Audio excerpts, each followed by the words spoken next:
Why'd you stop as soon as I go live, man? You were crushing it. You were crushing. Uh, We've got the power. I don't know, man. Did you rock that song in Turkey? Yes, bigly. Hey everyone, TikTok, time to rock. TikTok, time to rock. How's everyone doing? Oh wait, we're live. Yep, we're live.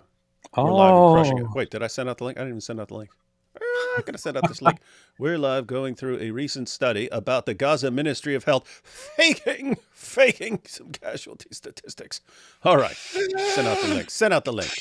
Now people on Twitter know where we are. now they know. AP, Yes. what's the latest on your interview with Masab? How's that doing? I saw that it had crossed 100. Oh yeah, it's doing pretty well. It's doing pretty well. Not very bad. Not very bad. Not very bad.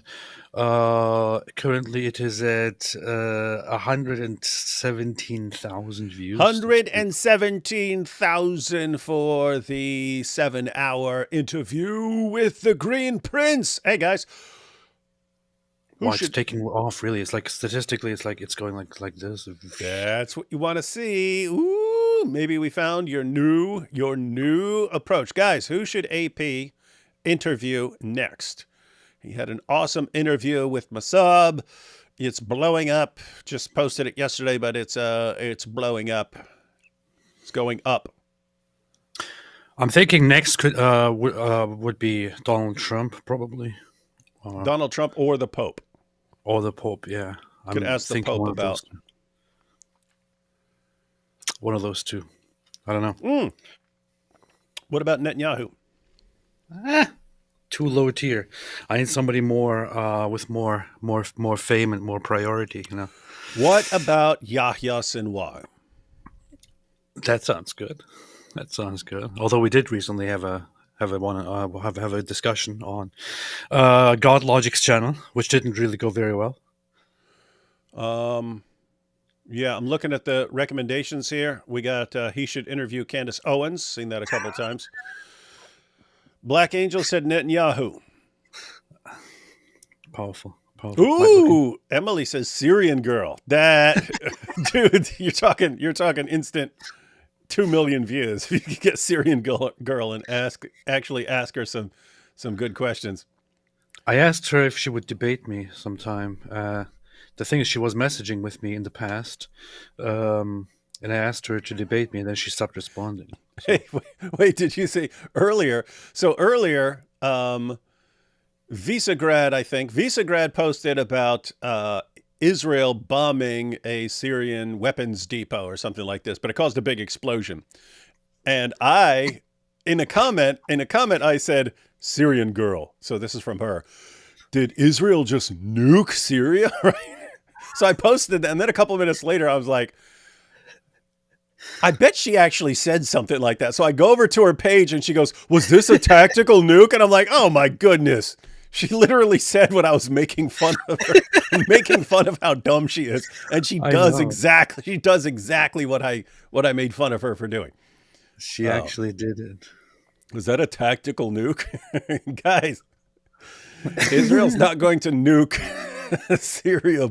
But what's funny, when I posted, people are responding to me going, but it's such a big explosion. Maybe it was. Like, guys, nuclear bombs are different, right? They leave all kinds of radiation and so on. Israel would be condemned a lot more than they're being condemned if they started nuking Syria. So you also have Hersey Ali. That would actually be my top pick as far as if you wanted to try setting up another interview. Ayan Hersey Ali, trying to think, because it is cool with the ex-Muslims and stuff who are, ooh, here you go, Ali Dawa. Jordan Peterson. We have Ben Shapiro. Hey, look at this. I could totally make that happen, actually, I think. Ben Shapiro? Yeah. Yeah, there's some if I tried, I could make that happen. Actually. And so like Wes Huff and stuff, right? You could probably do that pretty easily. There's some on here that you could that would be easy and others that would be more difficult. But if once you've done like 3 or 4, if you're like, look, this one got 1.2 million views, then all of a sudden, they're going to listen to you. And after you've done like 20 of these interviews and you're the most famous interviewer in the world, then you announce it. I'm going to be interviewing the Prophet Muhammad. We'll get vocab. That would be, because it was different when you were in the boom boom room. He's going after you. It would be funny if it was you interviewing the Prophet Muhammad. That would be fun. And That would be funny. asking for him to defend himself. AP interview AP. You could do that as well. I could do that. Let's see. Who else we have? Ooh. Oh, what is this? Tommy? Definitely Tommy. He's locked up right now. You have this. AP should interview Mike Winger. That's not a bad idea as long as it is to expose him. We got a couple of these. Mike Wiggling. We all know what you're saying with wiggling. Let's see. Yeah, you had a couple recommendations for Douglas Murray. That is good. Douglas Murray. Get the Pope on. Interview with the vampire. Getting several from the Pope. Ooh, here we go. Nick Fritas. At what age were you when you realized you were attracted to men? Fareed responds. Lots for Douglas Murray. Several for the Pope. Yeah, one for the Ayatollah. Ooh, this is actually messed up. Zombie Sinwar. It would be messed up if you announced that you're interviewing Yahya Sinwar, but it's a zombie. Like, that would be that's getting dark. I could probably do a little AI thing, AI script for that from the perspective of dead Yahya Sinwar.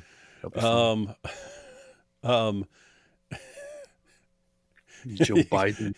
We could have Farfour, but make it like zombie Farfour. That would be good. Hey, Bishop Marmari. Yep. That'd be powerful. Oh, this would be the best one. Ready? Here we go. Ready? Who is it? Who's the best one? Who's the best one ever? Crackhead Barney. That would be ridiculous. Bassem Youssef. This is funny. People are, I was just, I just thought people would toss in a couple of suggestions. They want you to interview the Hawk Tua girl. Let's see. Nancy Pelosi. Sneeko would be a big one. That would be cool, actually, interviewing someone who's on some interestingly different side from you. Erdogan, Donald Trump, Ali Dawa, Einat Wolf. You've already done that. All right, guys. Assad. I should do that again. She's fantastic. All right. So we got some good suggestions. And AP, I think you know, some of those were joking and stuff, but I think you have several legitimately good suggestions on people and could even send out something for like 2 or 3 of them. Do you think they were joking? I didn't see anyone that was joke. Ask them, hey, when you gonna be near AP's new famous studio? All right, take these first couple of chats. Guys, what we're going to cover today is we mentioned it a little yesterday, but since yesterday, I actually read the Telegraph article and I got the study, the Henry Jackson Society study on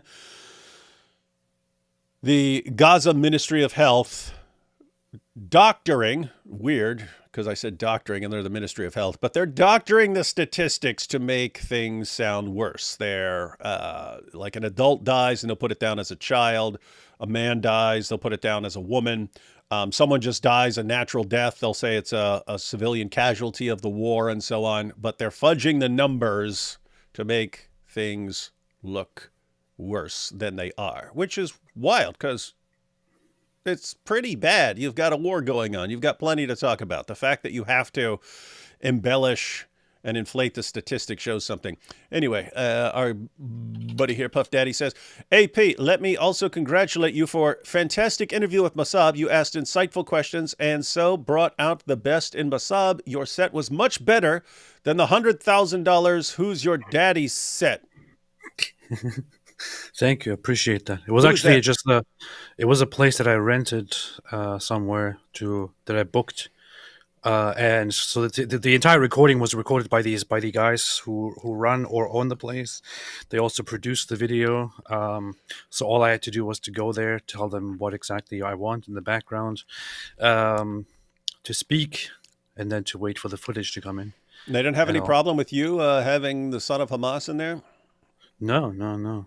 The funny thing is, after we were done, before we started recording, Mossab was like, "Guys, I want to say I apologize in advance because we're going to say some very controversial things." That's And, funny. He's nice. and those You guys are are going like, to hear me say that I choose the cow. You must not react or be upset by this, or there will be consequences. and those guys are like, "It's all right, it's all right. We already looked up apostate prophet before he booked you, so we know what it's all about."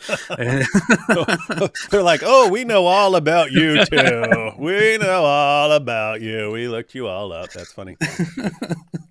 I didn't tell them who I'm going to interview until he arrived. That's kind of fun. Smart. What's a Who's Your Daddy set 4KH? You know what that's referring to? I do not know what that is. We do not know what that is. D-Wood, hoping to respond to Sir 6 Sky Daddy vid. Since I have no idea who that is, probably a very slim possibility of that. Syrian Druze tribes want to live in Israel. Well, that is true. They do. Not all the Druze, but the ones, the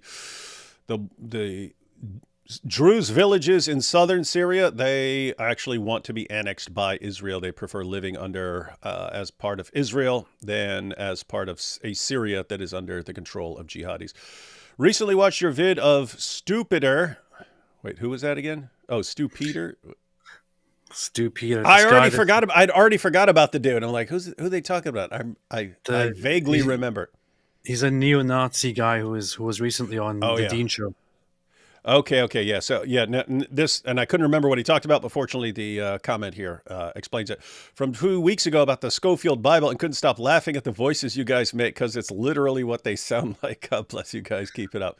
We are famously good at some of the impressions we do. On the topic of lying and deception, are you guys going to watch The BB Files? By the way, AP, Hal Mossab told you, do I need to repeat myself? That was a funny moment where he told me that it actually the guys who harassed him they were walking with him for like 45 minutes or so. And I'm like, was it really 45 minutes? And he's like, that's crazy. Do I need to repeat myself? Which part of 45 minutes was I not clear on? Do you need a cochlear implant because you're deaf? And at one point, I was trying to chime in to add an additional question. Let me finish. While he was speaking, I was like, and also he's like, oh, wait, this is important. I thought, oh no, that's the moment that I had to pee, and I peed my pants when he did that. Oh boy. Let's see. AP, I'm considering starting a YouTube channel. What specs to look for buying a computer? You can ask AP. Guy who's been, oh boy. By the way, you really should get a clock alarm to be on time. That's good. That's a good point. Me? I don't know what you're talking about. I assume he's joking about asking you for specs for a computer to do live streaming with, because your computer. No, I think he's joking about the alarm. So. Hey, did you see that there is apparently U.S. Catholic bishops, the U.S. Conference of Catholic Bishops, did published a statement or something. I haven't really looked at it, but people were talking about it. They published a statement of a disavowal of the Groper movement, and I saw that. I asked if the Gropers are going to be excommunicated. Excommunicado. And listed a few things that are considered reprehensible, that should not be associated with Catholicism, and so on, including some of the memes that they always go for. It's kind of funny that a Catholic organization actually makes a statement. I was waiting for this. In my opinion, it should actually be I don't know. There should be a bigger response from the Catholics. Something should come directly from the Vatican, from the Pope himself. The Pope. Hey, Pope Frankie. We condemn these things that are currently ongoing in the name of Catholicism, and this is not right, and there's nothing to do with us, and so on. But it's good to see that there is a conference actually doing something like this. That's pretty good. Hey, Pope Francis, you've done a lot of stupid stuff. in Hey, recent years. be respectful and careful when you talk to the You've Pope. sided with a lot of the Catholics would agree with me. You've said a lot of stupid stuff, taken a lot of stupid positions over the past several years. Calls into question. Calls into question. Your entire church. Yeah. And the Vatican. Powerful. But we're announcing to you now, all will be forgiven. All you have to do is step up and say, any groper, especially Nick Fuentes, is hereby excommunicated. You will never have a Catholic nation because you are not allowed to be Catholic anymore. Powerful, powerful. We'll let you slide. We'll let you slide on everything, Pope. Let you slide. Wow. You will have earned. I operate on a cool point system. Someone could do something messed up, and I'm like, oh, but this person has enough cool points stored up over here that we're going to let that slide. Same Do you thing make here. You would get records? a. Do you have like a notebook where you write down everyone's cool score or something? No. I don't actually. It's not an official score, but I'm like, this person has a lot of cool points for what he did there, and a lot of cool points for what he did there. So let him slide over there. Got it. I always thought that Western liberal hedonism might topple Islam, but I got insights from David and Robert Spencer. Islam is all about appearing to follow rules and not about cultivating piety or virtue. That's what they do. It is a problem that when things change too rapidly and start like everything that's important to people starts changing, then there is a tendency to want to cling to something that is going to provide stability. And stability, what's more stable than saying we're all going to walk and talk and live and think and dress and speak like a 7th century Arab? There's a kind of stability. It's like, that's all we're ever going to be. We're just going to be that thing. And so you will have people who are like dying for some stability saying, oh, we'll convert with Islam. Not realizing, nope, that's going to cause a lot of change too, because that will also destroy everything you care about. You just don't realize it because the Dawa guys will convince you. The Dawa guys will convince you that they're going to be the champions of everything you hold dear, and they're not. So they can be hedonist while appearing religious. That's what Islam is. You can be banging your 4 wives and trading them in regularly and having prepubescent ones and have your sex slaves and all this stuff and be practicing mutta, hiring prostitutes, living like a total hedonist. And you can even be known for fasting while you're gorging yourself with food repeatedly multiple times per day and say that you're fasting. Everything's for show. Look at me, I'm praying. Look, oh, you're not looking at me praying? Okay, fine. I'll go pray right in the middle of the street. So you definitely see me praying. You definitely can't not see me praying. You can't not see me when I'm praying because I'm literally blocking your car from driving to work. Ha ha ha in your face. Look at me when I pray. Look at me. Yep, powerful, very, very religious, pious people. AP, congrats on the Masab interview. Loved it. Don't let it go to your head. Don't worry. If it starts going to AP's head, we'll start saying, that sucked. That was the worst interview I've ever seen. What kind of loser interview was that? How dare you? I don't know who these people are who are talking to me. I am far above reacting to super chats and things like that. We don't listen to you. You should come in with one of those folding like director chairs like this every time you walk into the studio now with have sunglasses on and like a little beret, pop your chair out and stuff and sit down and go, action! And then you can start it. Be sure to thank the Lord for your opportunity and success. That's a good point. Praise the Lord. AP's not thankful. He has no gratitude. Praise the Lord. That was an interesting passage from G.K. Chesterton because he started off. He was just an atheist kind of he wanted to be a heretic and stuff. He said that one of the problems that arose was he always felt gratitude for everything. He always felt grateful in life, and he says, but there was no one to be grateful to. There was no one to be grateful towards. And he says, at Christmas we thank Santa for gifts, or you thank this person. He's like, but who do I? Oh, he said we thank Santa for gifts in our stockings, and he goes, but who could I be thankful to for 2 feet in my stockings? So he wanted to just be thankful for everything and so on. And he said we thank people for giving out cigars at birth, and he goes, but what about being thankful for the gift of birth? And anyway, It was cool stuff. Check it out. And then Nice. maybe you'll have a little bit of gratitude for once in your life. Nice. Hey, here we go. Nice. Goat Hub says, probably missed it. It's Issa's birthday. Based. Happy birthday, Issa. I'm going to sing this little song for you. Happy birthday to you. Happy birthday to you. Happy birthday, dear Issa. Happy birthday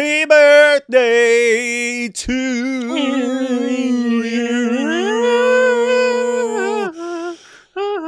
We understand, Issa, that D Wood and AP with a little backup singing happy birthday is probably the most exciting moment of anyone's life. But that's what you get here. Sir Sick YouTube Atheist did a video criticizing D Wood. Oh, it's an atheist channel? I was wondering if it was like someone just joking or someone serious. Oh, that's funny. Sir Sick is someone popular. Bet it is very cringe.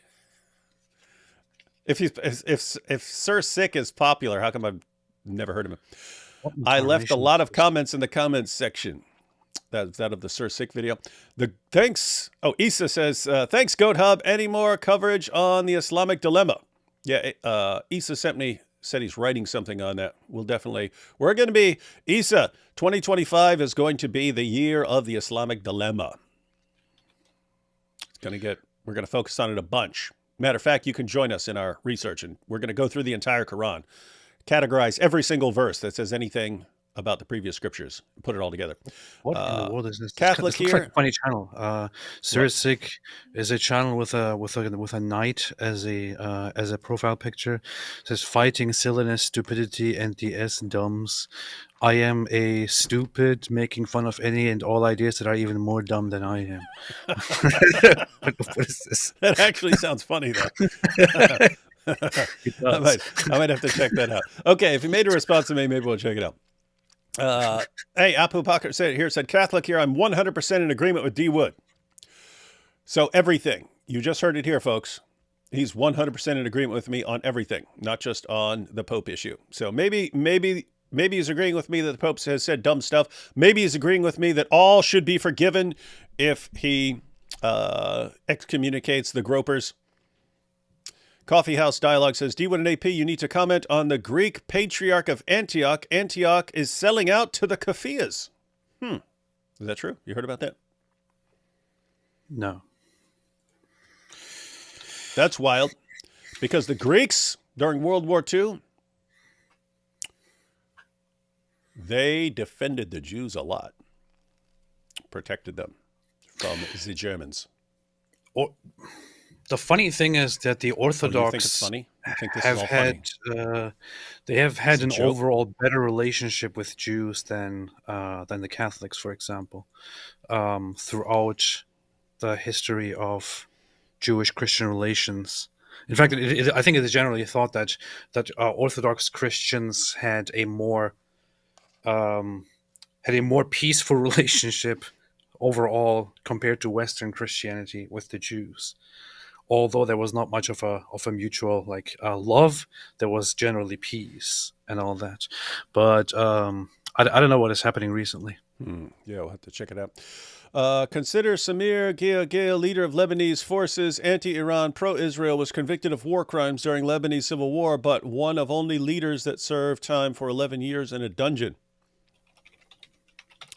Lebanese forces convicted of war crimes during Lebanese civil war. But the others were not punished the way he was. As a person entering RCIA, come on, Pope Francis, easy win. He could do it. You could do it, Pope. AP, please try the shofar again. I know you can do it. You made the sound. It's a tiny lip roll inside the mouthpiece like a trumpet.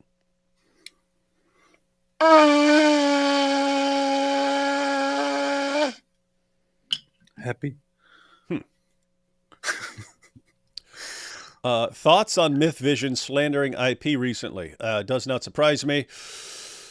I have no thoughts because I have no idea what it's about. I know IP was doing some sort of response to Myth Vision, but guys, I've already said my thoughts on what's going on right now with some of the internet atheists. I've said you're going to have some after the failure of the new atheism to deliver on its promises. that society would improve and become more scientific if more people became atheists. That guess what? It happened. Millions and millions of people became atheists. Science did not improve in any way. Society did not improve anyway. So the promises were all came to naught. And I said, you're basically going to have three reactions among atheists. Some atheists are going to leave atheism. They're going to say, this didn't work. This was stupid. Why did we sign up for this? We're out of here. And they'll convert to something. You'll also have, then the second group, you'll have some atheists, but they become less aggressive. They go back to what atheism was before the new atheists. You did have some aggressive atheists like Madalyn Murray O'Hair and so on, but for the most part, atheists didn't care a whole lot what other people believed.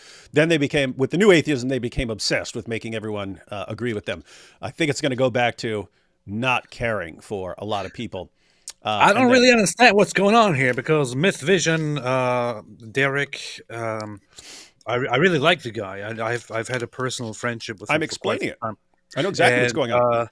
IP, I also like IP, and between the two, it's like I think both of these are awesome humans, fantastic people, wonderful persons.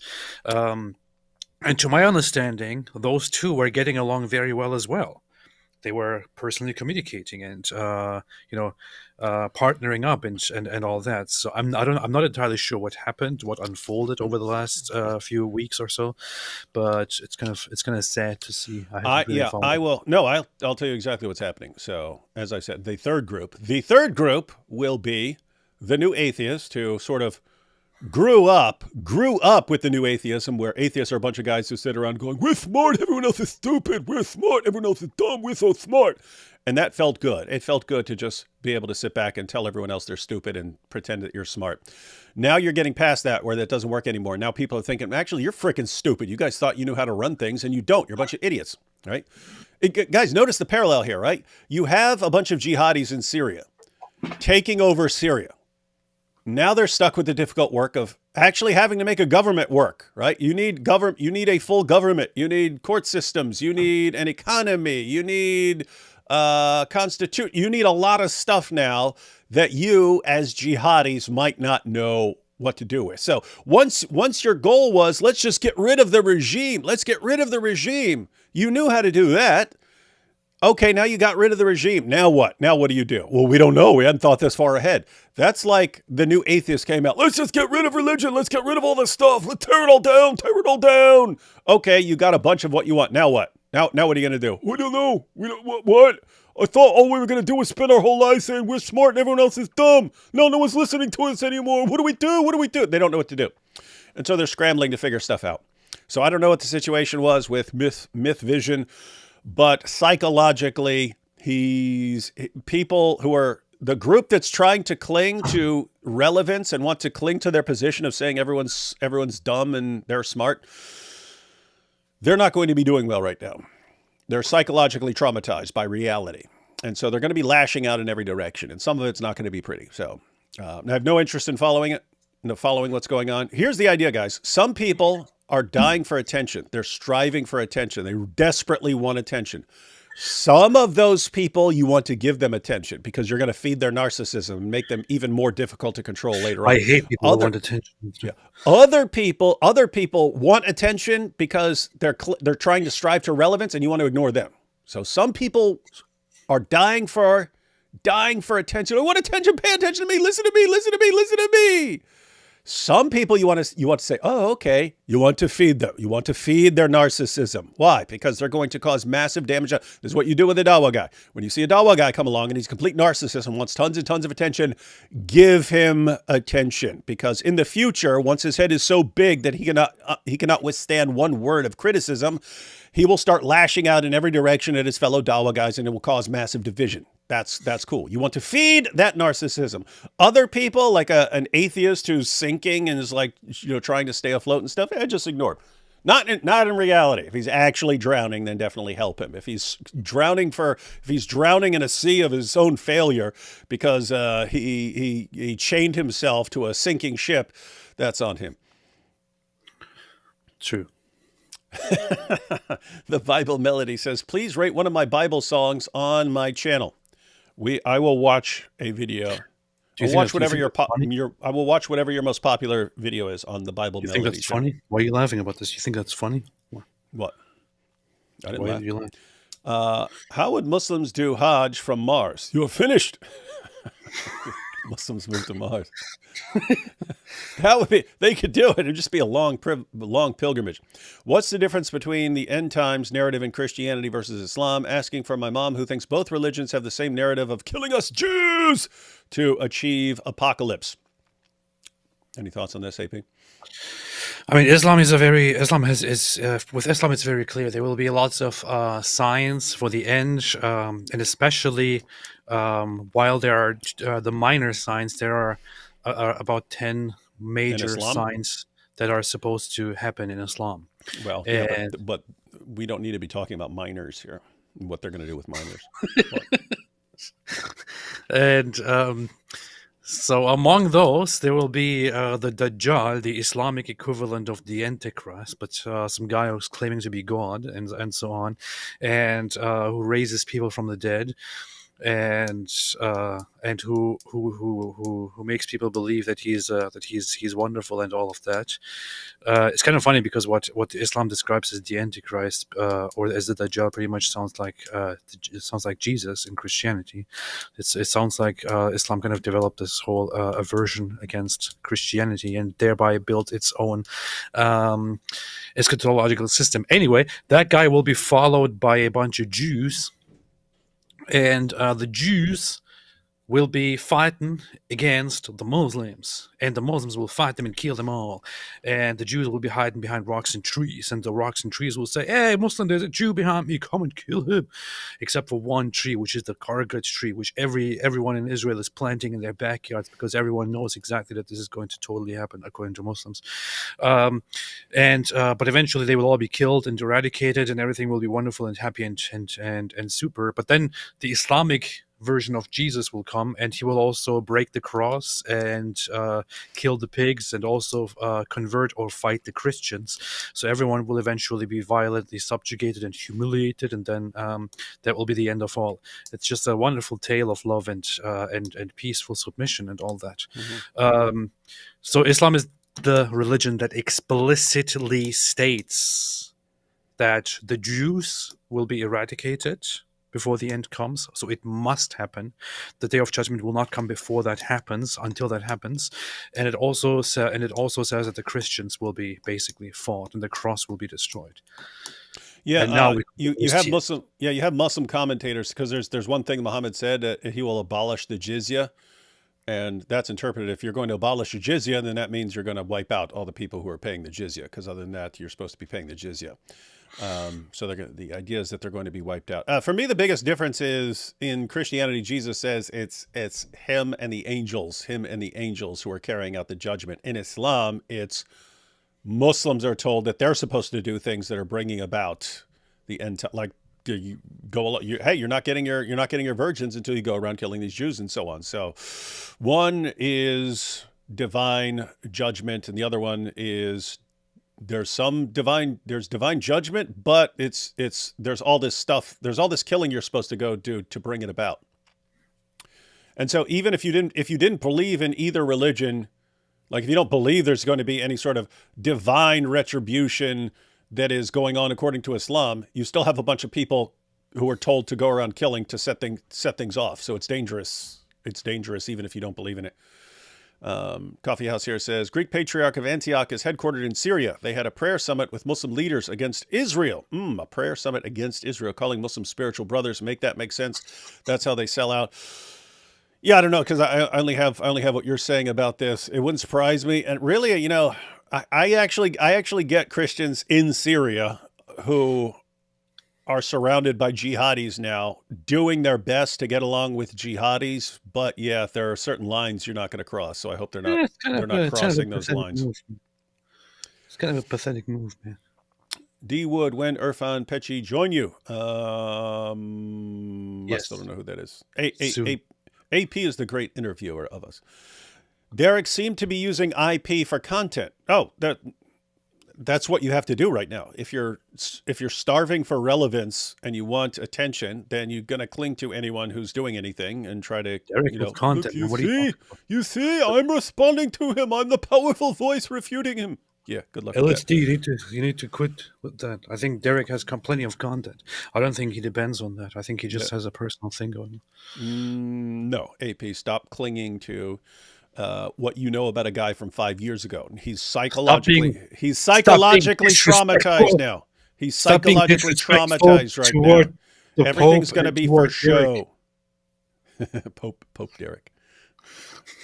You know who I bet would be great at the shofar? Destiny. That's messed up. That's not funny. That's not funny, AP. Do not laugh at that. You're encouraging Goat Hub. This is why Goat Hub does this stuff, to make you laugh. If Goat Hub posted this stuff and we just went inappropriate. Wouldn't have to deal with it. Yesterday there was a chat by somebody, some viewer who was called Estini without the D at the end, and there was a very smart joke attached to it. Of I'm now called Estini since I ate. People are messed up. People are messed up, especially Turks.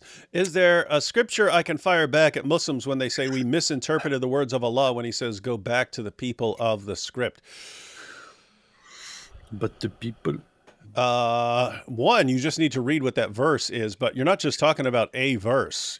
So it sounds like you're talking about Surah 10, verse 94. And that's where Muhammad himself is having doubts. And Allah says, if you're having doubts about what we have revealed to you, ask the people who read the book before you.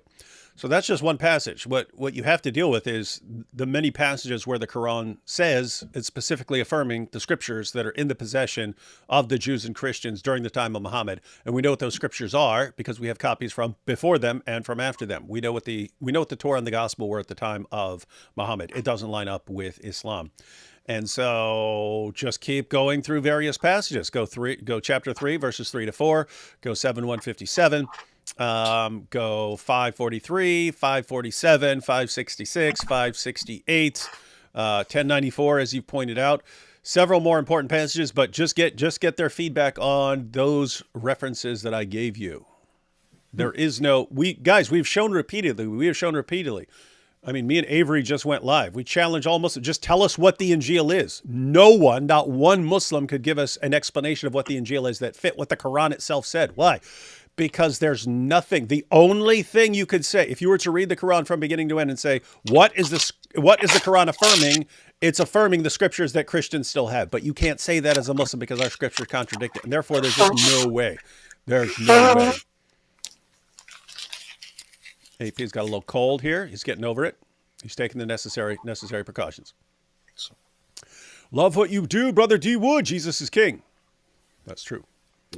Are we just ignoring the fact that AP is farting into the shofar? Yes. AP, give drums a try. I don't know if that's saying you're so good at the shofar, you should try drums too, or please give up on the shofar and just play drums. But I think you're making excellent progress. So, GoatHub says, AP, you look like you're about to yell, "You're gonna eat lightning." Oh yeah, that was from Rocky. Was that Rocky 1 or Rocky 2?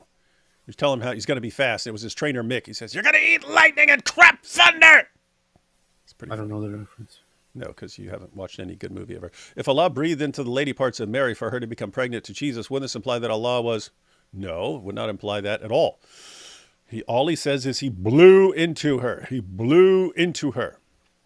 All right. Are we ready, AP? Are we ready to go through this article? Well, I thought we were done with the live stream, man. No. Isn't it crazy? We just spent 47 minutes talking about weird comments from a bunch of creepy Goat Hub people. Yes. All right, ladies and gentlemen. So an article just came out from the Telegraph. We're going to look at this article in the Telegraph. And I also have pulled up the actual study. The study there's a lot of detail in the study. Fortunately, they have sort of the summaries and stuff like that. We'll check out the summary findings. So we've all heard about the civilian casualties in Gaza. And normally you want to minimize civilian casualties. Hamas wants to maximize civilian casualties so they can turn more people against Israel. It's a weird situation because the people in Gaza who report, keep in mind, you're a reporter, you don't know. I mean, even if you were in Gaza, how do you know how many people have been killed?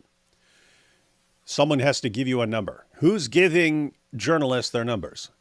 The Gaza Ministry of Health is saying, this is how many people have been killed. This is how many were combatants. This is how many were civilians. This is how many men, women, and children. And that's who's giving journalists their numbers. Israel's also providing numbers, but journalists generally don't use the numbers given to them by Israel. They use the numbers given to them by the Gaza Ministry of Health. And shocker of shockers, turns out they may have been toying with the numbers a little bit. What are you giggling yourself silly over, AP? When you said Gaza Ministry of Health, it sounded like you could turn it into a Gaza Ministry of Hell. Gaza, that's what you're laughing about? Gaza Ministry of Hell? Yeah. That's actually pretty funny. We should start. All right. Order. We have a motion. That the Gaza Ministry of Health now be referred to as the Gaza Ministry of Hell. As chair, I second that motion. All against? With no one against. All right. The motion passes. We shall now refer to the Gaza Ministry of Health as the Gaza Ministry of Hell. Alhamdulillah. Powerful. All right. So here we go. Here we have the article in the Telegraph. Number of civilians killed in Gaza inflated to vilify Israel. Researchers accuse Gaza Ministry of Hell of overstating casualty data. Imagine the Ministry of Hell doing something like that. The number of civilians. Go ahead and read. Wait. What? They inflated the number? Yeah, isn't that weird? Why would they do that? Hamas? Yeah, isn't it weird? It's like they want to make Israel appear even more victorious over them. I don't know, man. This is It's like, guys, you think they only killed this many? Ha! They killed way more. Let's make up numbers about how they're even more successful. This is a bit shocking to me. Let's go ahead and read some of this, ladies and gentlemen. The number of civilians killed in the Gaza conflict has been inflated to portray Israel as deliberately targeting innocent people, a report claims. Researchers accuse the Gaza Ministry of Hell of overstating casualty data by including natural deaths, in other words, just people who regularly die. And they say, oh, hey, so another... That's funny. So let's say your grandma dies. And what do? You say, oh, God, my grandma was killed by the Jews. The Jews got my grandma. Grandma got run over by an Israeli tank. So including natural deaths, failing to differentiate between civilian and combat casualties, and over-reporting the numbers of women and children killed. In other words, every place that would be relevant to fake some statistics, they're faking them. The study by the Henry Jackson Society, a think tank, claims the figures have been manipulated by the Hamas-run authorities in Gaza for propaganda purposes, with international media outlets happy to repeat them uncritically. Wait a minute. Are you saying journalists are doing a crap job? I find that very hard to believe. What the heck? What? This is devastating to me, man. I know. We had so much confidence that Hamas, who runs the Gaza Ministry of Hell, would be completely honest in the numbers they report. After all, that's how they're treated by journalists around the world. Like, these are the most truthful guys on the planet.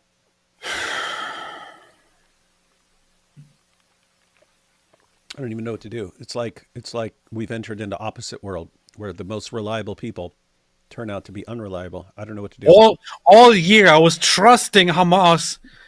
All year I was trusting Hamas with everything they were saying, and now it turns out that they were actually misrepresenting things. Isn't that crazy? Like, imagine, guys, this is like, imagine someone you trust most in life, your husband, your wife, or something like this, and your parents, whoever that may be, your best friend, someone you really, really trust, and then you find out this person has been lying to you the entire time and stabbing you in the back. There was just one single entity, one single place that I put my trust in this entire year. That was Hamas, and now this.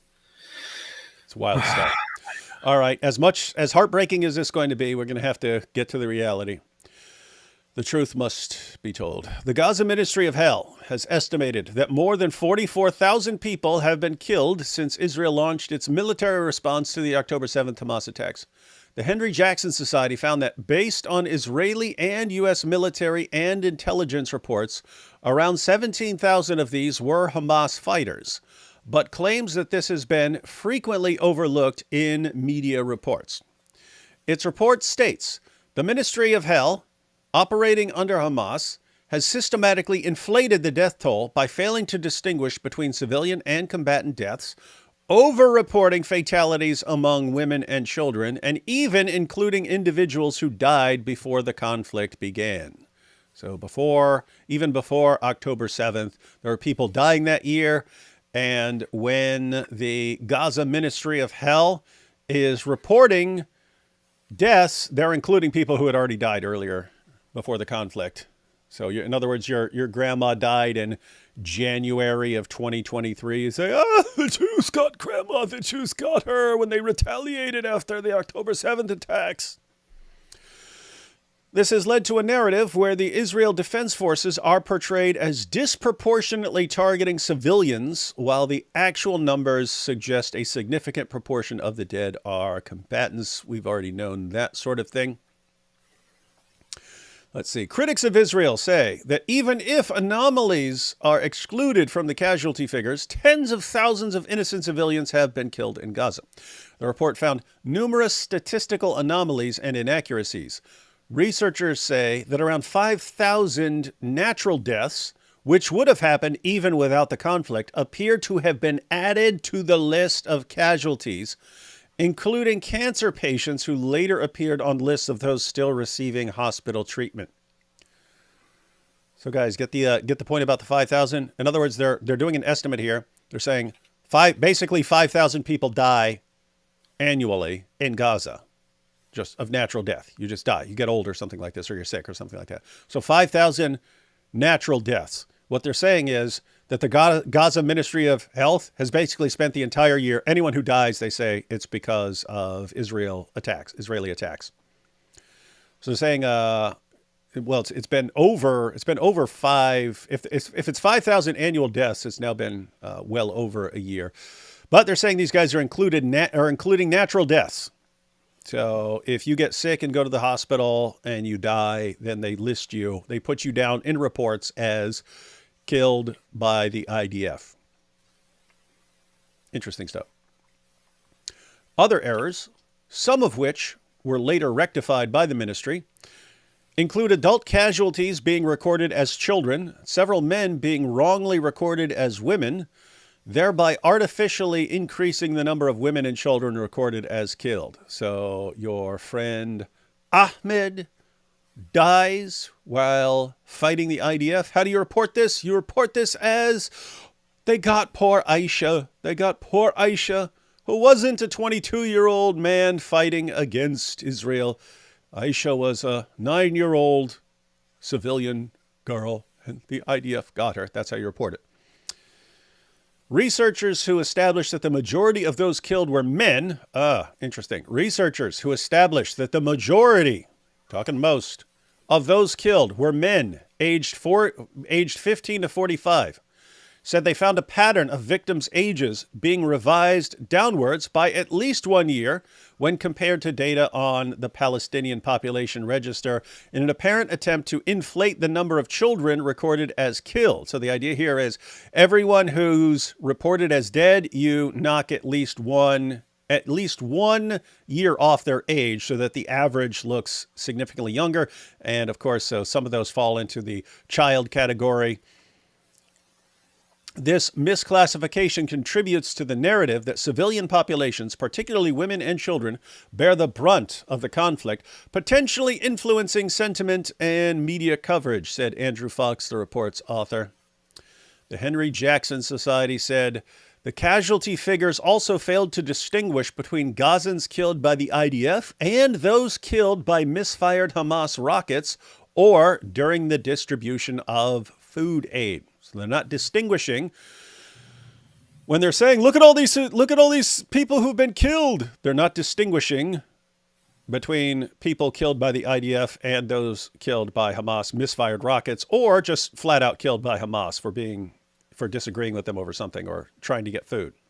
In other words, Hamas fires a rocket, kills a bunch of its own people because it misfires. What do they say? Look what the IDF did. The IDF did this to us. And if someone shows up to a food truck and tries to grab some food, Hamas shoots them. What do they say? Oh, the IDF, they got this guy, another one by the IDF. These include 17-year-old Ahmed Shna Halmi Brika, who was reported to have been shot dead by Hamas while trying to obtain food for his family from a humanitarian aid shipment in December last year. So he tried to get some food, got shot dead by Hamas, gets reported as killed by the IDF. And then protesters around the world, look at the IDF, they killed him. Poor guy, just trying to get some food. He just wanted some falafel. Why are you laughing at that? You're sick. You're sick. The authors said that the Hamas-sanctioned casualty figures had been taken at face value by several international media outlets, including the BBC, the New York Times, and CNN. The top dogs are just taking these numbers at face value without questioning them. According to the report, only 5% of the media organizations surveyed cited casualty figures issued by the Israeli authorities, while 98% used those provided by the Hamas-controlled health ministry. Guys, you see how messed up that is? 98% are using 98% of media organizations surveyed use statistics on the war provided by Hamas. And only 5% will cite statistics provided by Israel. Now, hang on, let me go and pause this. Let me go and pause this here. I just want to be clear. If Hamas gives some statistics from the war, so you say, hey, Ministry of Hell, Gaza Ministry of Hell, how many people have been killed? And break down the numbers for us. How many combatants, how many civilians, how many men, how many women, how many children, and break them down by age group. Let us know. We want to know. We want to know all this information. The Gaza Ministry of Hell gives you that information, their estimates. And it's understood. It's understood. These numbers could change over time. Not everyone knows everything and so on. So this is the best they can come up with, according to them. So let's say they estimate this many. And then you ask Israeli authorities the same question. Estimate how many people have been killed, how many of those were combatants, how many of those were civilians, how many men, women, children, what age groups, and so on. And you're going to get a different number. They're going to agree a lot. They're going to agree a lot of people have been killed, a lot of civilians have been killed, and so on. But you're going to get some difference here. I would guess that the truth is going to be somewhere in between those two. The truth is going to be somewhere in between those two. I would suspect that the truth is going to be closer to the Israeli numbers. Closer. There's bias. There's going to be bias on both sides. In other words, up here, to get this number, if you're the Gaza Ministry of Hell, you're going to be wanting to. We know you're going to be wanting to count everything. Oh, Grandma died. Let's count her as someone killed by the IDF. We know you're going to be doing things like that.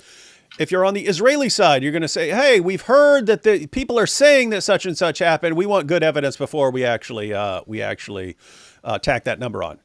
So they're going to want good evidence for everything, but sometimes it's hard to get the good evidence. So they might be underestimated. They might be underestimated. It's going to be, but the truth is going to be somewhere in between. I would guess it's going to be closer to the Israeli side because I just think they're more honest than actual Hamas terrorists are.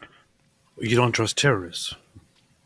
I trust them at certain things, not reporting information about their enemies that they're trying to annihilate and are deliberately trying to get the world to condemn them. It is strongly in their best interest to make things up. I guess that makes sense. That makes sense. The funny thing is, according to Israel's last numbers, let's see, when did Israel last give figures for estimated deaths inside Gaza? That was in May and in November. In November, they said that they estimate that around 20,000 Hamas militants have been eradicated. That's what they said in November. Um, they prior to that gave civilian death count of around the same figure or so, but in total, Israel has given so far a total of 36,000 or over 36,000 deaths inside Gaza as a number, and the the coincidence here is that also, if you look at the data coming from um, the Hamas Ministry of Hell, the Gaza Ministry of Hell, you have 36,000 people identified by name that were killed so far, although they claim that around 46,000 people or 43,000 people or so are dead. So it seems that Israel is much more reliable with these numbers. And guys, think about those. So think about those numbers. AP was saying they talked about 36,000. I think the Gaza Ministry of Hell is talking about 44,000 right there. So suppose it's somewhere right in the middle of those two, right? It's right in the middle of 36 and 44,000. Because keep in mind, it's being pointed out that they're apparently including the number of just natural deaths. So if you just take off the natural deaths, which are estimated to be around 5,000. Okay, now all of a sudden you're going from 44 or 45 down to like 39 or 40. And if Israel's estimating that around 20,000 of those were combatants, then you're already at a 1-to-1 ratio, which is, if you don't know it, that's insanely good. That would be insanely good in any war. That would be beyond conceivably good for this kind of war. One, where it's urban warfare. Two, where your enemies are actually trying to deliberately maximize civilian casualties by killing a bunch of your people, running and hiding in tunnels, and leaving you to have to go through the civilians to try and get to them, using human shields. So if they're anywhere in the ballpark of a 1-to-1 civilian to combatant ratio, that is insanely good. And it looks like that's what the ratio is going to be, somewhere in that ballpark.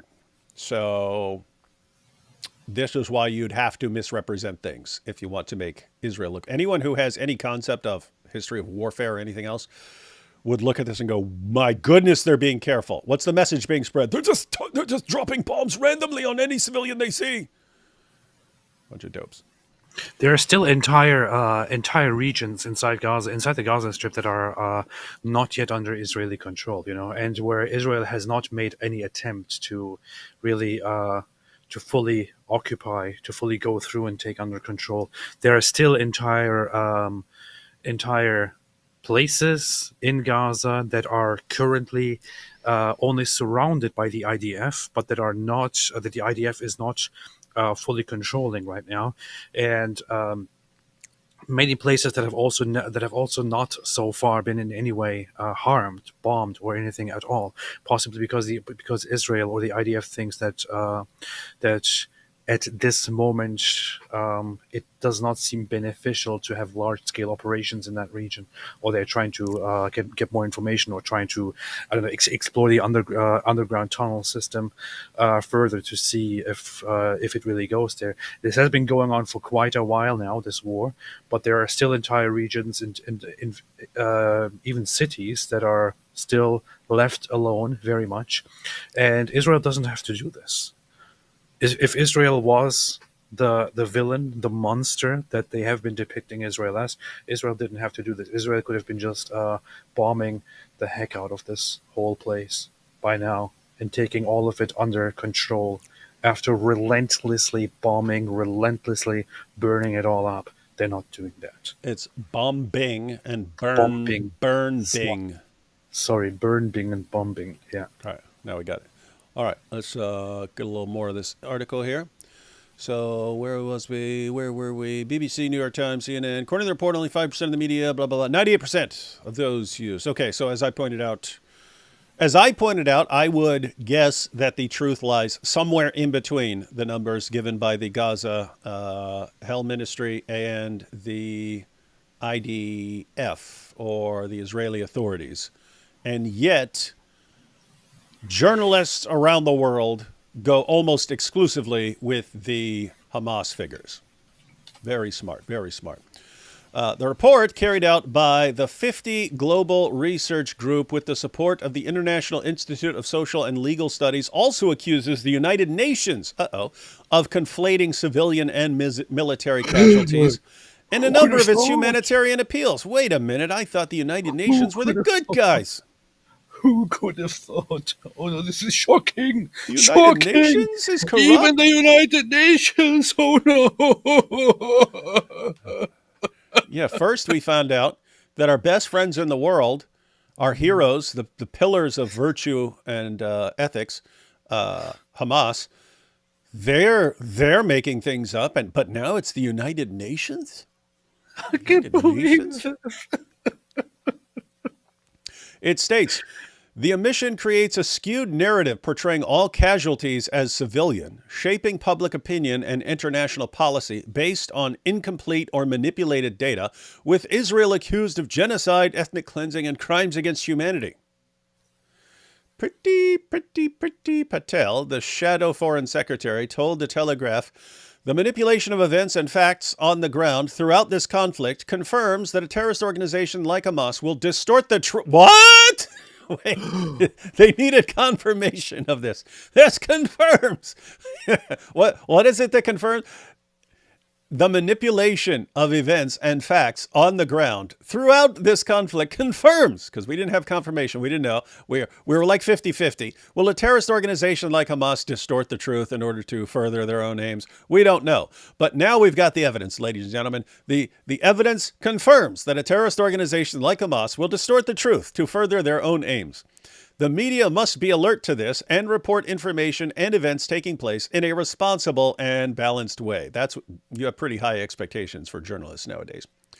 War is a tragedy, but Israel has a right to defend itself against terrorists who are backed by the Iranian regime that also threatens our interests and efforts to bring peace and stability to the region. Palestinian representatives have rejected the report's claims as morally and professionally repugnant way of defending Israel's actions in Gaza. Do we have the response? Now, Dr. Hussam Zomlot, the head of the Palestine mission to the United Kingdom, said numerous international organizations and UN agencies, including the World Health Organization, have not only confirmed these numbers, they've made the point that they are severely underestimated. Wait, they've confirmed how do you confirm the numbers? It's the Gaza Ministry of Hell that's telling you the numbers. So you say, okay, we agree with you. And they say, see, they agree with us. They've proven. And they say we're underestimate. Really? The Gaza Ministry of Hell, run by Hamas, whose main focus is propaganda. You think they're underestimating the numbers? It's actually much more. They're saying, 44,000 we think. But it's really 80,000. It's actually 80,000. They're all innocent babies. 80,000 innocent babies. But actually, 800,000 of those journalist women. 1.8 billion Gazans have been killed. Because we don't know how many people are still buried under the rubble or have been killed indirectly as a result of Israel's targeting of the health sector, undermining all healthcare provision, the imposed famine. What did they say? They bring in enough food for every man, woman, and child to have like 3,000 calories a day. And they're saying the imposed famine and the wholesale destruction of infrastructure that has left 1.9 million people homeless. A BBC spokesman said, it is challenging. It's a BBC spokesman. It is challenging to report accurately on the death toll in Gaza as Israel does not allow independent access to international journalists. BBC News is clear and transparent in sourcing the figures which are available and attributing them to the Hamas-run Hell Authority. Beyond this, we use a range of sources to understand the impact of the war in Israel and Gaza on civilians, including the IDF, the Health Ministry in Gaza, and the UN. See this? They're saying, oh, we're taking all this into account. No, they showed only 5% of you garbage lunatics even give the numbers provided by Israeli authorities. Over 90% of the time, you stick with the numbers provided by Hamas. This article goes on. There's a link in the description box. You may need to refresh because I added it later, but there's more to this. But this is written. This extra section is written by the guy who wrote the report, and we're actually going to just look at the report. So you can read this on your own if you want that. We're going to just take a look at the report itself because we're based like that. That's what they do. It's what we do. It's what we do. Let's take these super chats because some of them are about what they just saw with their own faces. People are shocked, AP. Shocked, I say. They're shocked. What always strikes me as the funniest thing in Gaza? What? There are places that are known as refugee camps. Places like, I don't know, Nusayrat camp. There are other places that are known as the refugee camps. The thing is, when you report about those places as a refugee camp, people around the world who are not familiar with Gaza and with the conflict and the politics get the idea that it's actually a refugee camp, meaning that it's just a camp with a bunch of tents and people are sleeping there out of necessity and so on. They have no place to go. It's actually a city. It is actually a city. One of the most famous ones, because it recently became subject of huge operations, was Nusayrat camp. It is called a camp. If you look at it, it is actually a city that has luxury things, that has businesses, restaurants, including restaurants where people have just left reviews within the last year saying food is good, everything good. Jewelers, I don't know. Car dealers, hotels, and so on. Regular stuff. The thing is, they call it refugee camp because in Gaza they preserve a refugee system that is unlike any other refugee system around the world, and this is upheld by the United Nations, which is a corrupt organization that deserves to die. They preserve a refugee system where they are only known as refugees because people living in these places are descendants of people who several generations ago lived in let's say a border region that is nowadays part of Israel, but they left that region during the 1948 war, which the Arab side started. They temporarily left the region to then later come back once Israel is destroyed and annihilated. But when Israel won the war, they never had the chance to come back. So they suddenly started crying victim, like, wait a minute, we were living there. Not anymore. Not anymore.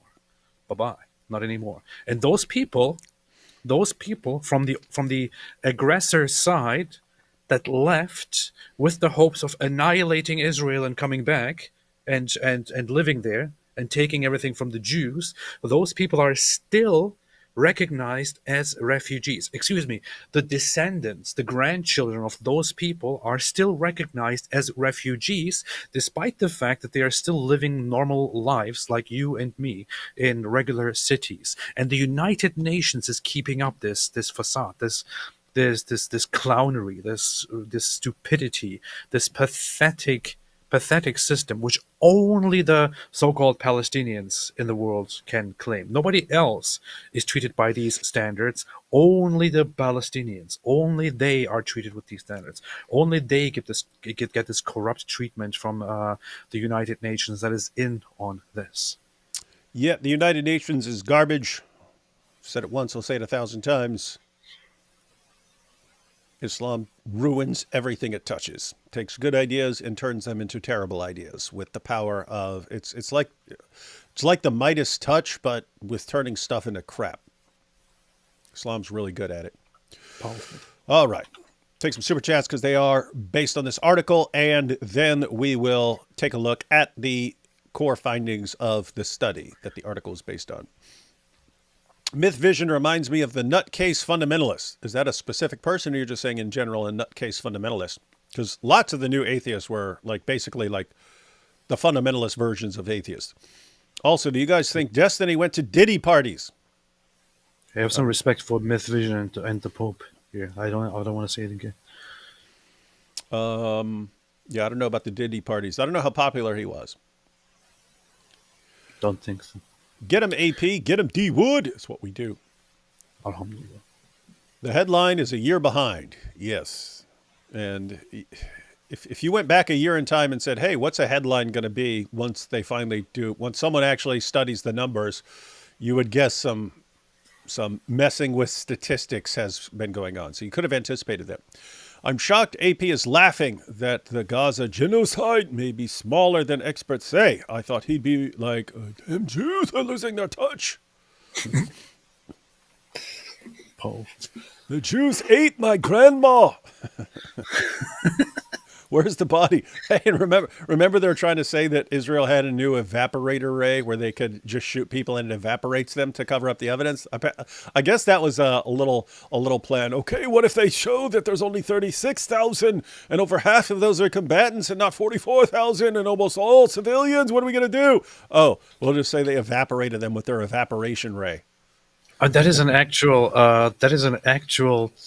report by a self-proclaimed journalist in the Palestinian territories in Gaza, who actually reported credible reports. I am being told that Israel developed a new weapon with which they can evaporate Palestinian bodies. They're evaporating them, ladies and gentlemen. It is impossible. It is the technology to do something like that is impossible. It is impossible. It might be possible sometime far in the future with discovering some new technologies with which you can make this somehow work. Unthinkable right now, but at this moment, this is impossible. Nobody has such technology unless you want to accuse the Jews of being these superhumans who have access to something to magic and to things that no other human can access. Such a thing does not exist, but they are making up these ridiculous claims that Israel actually evaporates bodies with new weapons, not weapons. And of course they can say, well, there are actually more people died. We just don't have their bodies because Israel evaporated them. That's ridiculous. And if you get enough stupid people believe, watch next year BBC will be reporting this. Oh, we have it on credible sources in the Gaza Ministry of Hell that the Israelis have been evaporating the bodies. Oh my God. What? Anyone who wants to check, actually just search Israel evaporating bodies. There are actual reports from ridiculous pro-Palestine, pro-Arab news sites that say investigation needed, Israel possibly using banned weapons with which they evaporate bodies. Well, you can't put it past them. After all, they did just nuke Syria, according to Syrian Girl. They nuked them. Man, I mean, if Israel developed a weapon to evaporate bodies, I think you should just allow Israel to just to be in charge of everything. Yeah, we'll go and say it, guys. If you think Israel has a weapon that can just evaporate you, surrender. Just surrender. I would not mess with someone who had the ability to just evaporate me at will. I wouldn't have messed with him after that. I found out they could blow my balls off at will. I wouldn't have messed with him after that. But you guys are like, oh, and they can blow our balls off and then evaporate us and drop a nuke on us, and the whole world will not know that a nuke has been dropped. Okay, these guys are as powerful as you think. Just say no to jihad against them. Grandma got run over by a Merkava. Alhamdulillah. Do you know the song? Have you ever heard it? No. You never heard that growing up? I know No. you didn't hear it in Germany or in Turkey, but you never heard it over here? Grandma got run over by a reindeer? No. You need to hear it before Christmas to be a real American. Grandma got run over by a reindeer walking home from our house Christmas Eve. You can say there's no such thing as Santa, but as for me and Grandpa, we believe. And then it's a story about how Grandma got run over by a reindeer after she'd been drinking too much eggnog. A Merkava is, I'm not sure how to pronounce that. Merkava, is that correct? That's the IDF tank. So how many clowns were really in the car? How many clowns? Got to count. The deaths in Gaza are going up faster than the U.S. national debt clock. Yeah, even if no fighting is going on, the numbers will rise just from natural deaths. Grandma got run over by a rabbi. She was on her way to some Jews. You may not believe in Israel, but me and Grandpa, we know that it's true. Something like that. Why women automatically are assumed to be innocent. That is true. Woman that celebrated October 7th or backed the Hamas or kept hostage in their home is not innocent. Yeah, so a couple things there. Yes. One, there are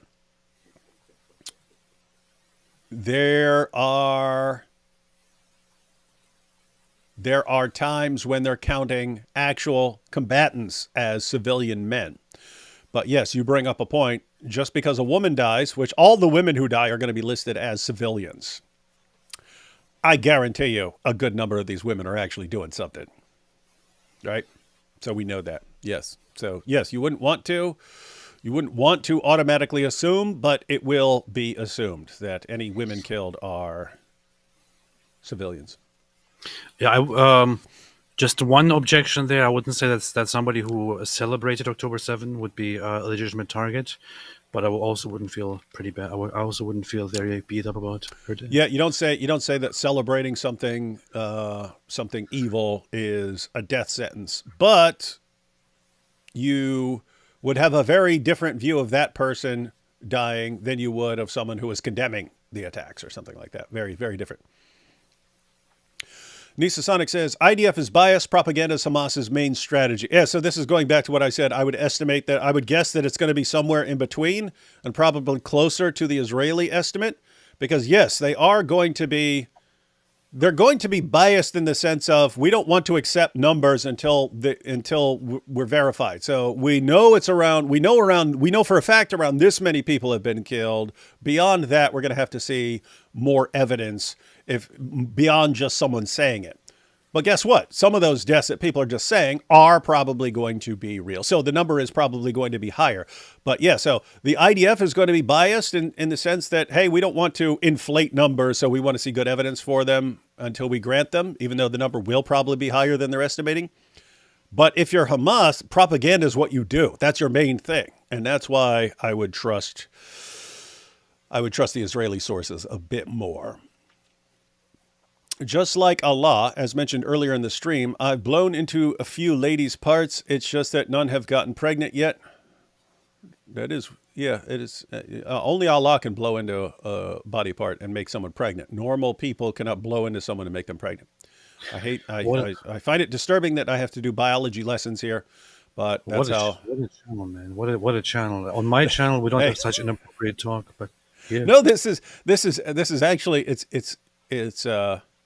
it's actually making what could be a funny little skit, a point in a funny little skit. It could be like, you could be like a Muslim. He's like, Dad, I don't know what to do. I keep trying to get my wife pregnant and she won't get pregnant. And Dad says, well, what are you doing wrong, son? What are you doing wrong? I just looked at what Allah did. He blew into her, so I keep blowing into her, but she's not getting pregnant like Mary did. Oh, I don't know. And then Dad has to explain. Something. GoTop said, what a crazy super chat. If GoTub's calling you crazy, you got some issues. Like coffee and cream, you two go together beautifully. I adore you both. And then what you do for what you do. Gay. Adore you both. And yes. But we finally got a normal comment. Oh, thank you. Hello, happy to see you, Booth. Yes. Thank you, Ida. Booth. Inshallah, Habibi, give me tunnels of love. Sadly, it won't help me post my mostly peaceful statements. Tunnels of love. Tunnels of love. Million pregnant virgins and pregnant men. We're in the Gaza camps. Yeah. The Mossad teleported them to Mars. Yeah, why say an evaporation ray? Just say they have a teleportation ray and they send them directly to Mars, and Elon knows about it. That's why he's saying we need to build these bases so we can keep them captive. This is where Elon is trying to hide all the Gaza brodies. Joe here says evaporator ray is literally a phaser in Star Trek. Yeah, when you set that thing all the way up to, I think they're inconsistent in their portrayal of phasers. But yeah, they did have some that would just destroy you. Oh, I get it. AP's just happy Germany and Turkey won't lose their high scores. Yeah. Is that you? Yes. Wait, did Santa nuke Grandma? Did Santa nuke Grandma? Why did you not get in the cage with hijab, you weaklings? Just saw his fight debut with the world's slowest dude. He refuses the old Israeli jiu-jitsu guy because of his back, but fights the Michelin man. Coward, love you both. Yeah, guys. So I didn't follow the whole fight situation. I don't care. I did see like a 8 or 10 second clip. He's fighting this short, fat. Actually, I don't know that the guy's short. Anyone would look short compared to hijab. Hijab's like 6'8" or something like that. But he seemed, by comparison, a short, fat guy, and all I saw was it was the end. Hijab kicked him in the stomach, and the guy and it looked like a little tap to his giant belly, and then the guy just went down. So that was This is weird. Yeah. So guys, if that's how Hijab did against a total out of shape rookie, when he was challenging an actual Israeli champion fighter, he would have gotten annihilated. It would have been over in 10 seconds. If you don't recall, because we actually covered it back then, Hijab was challenging the idea of produce a champion who will face me. And the guy said, okay, I'll do it. It's an actual MMA, Israeli MMA fighter. The guy's like 50 years old or 50, I think over 50 or something like that. But the guy said, I'll do it. And then the hijab camp started saying, oh, but you can't use this move and you can't use that move and you can't do this. And you can't. They're telling this guy what moves he will be allowed to use in this fight to help hijab, who's twice his size. And anyway, the guy said, look, and they said, you can't broadcast it. You can't show it. It's going to be in a private gym, blah, blah, blah. You can't use all these moves. And the guy said, this is a joke. I'm not doing this. And then they said, oh, you see, everyone's running from the hijab. Isn't this embarrassing, man? What? I'm just. What, are you looking at it? I didn't see it, but I'm just looking at it right now, and wow, man! It's the guy is his opponent. I don't know who this guy is, but his opponent is a shorter guy who has a belly that is just wobbling the entire time,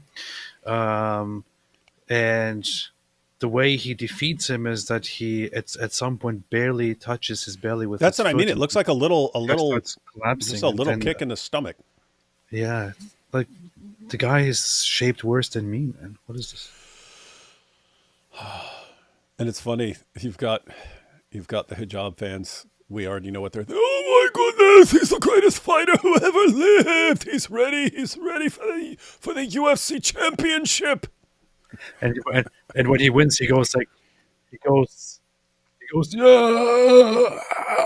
Allahu Akbar! I have defeated all the kuffar of the world.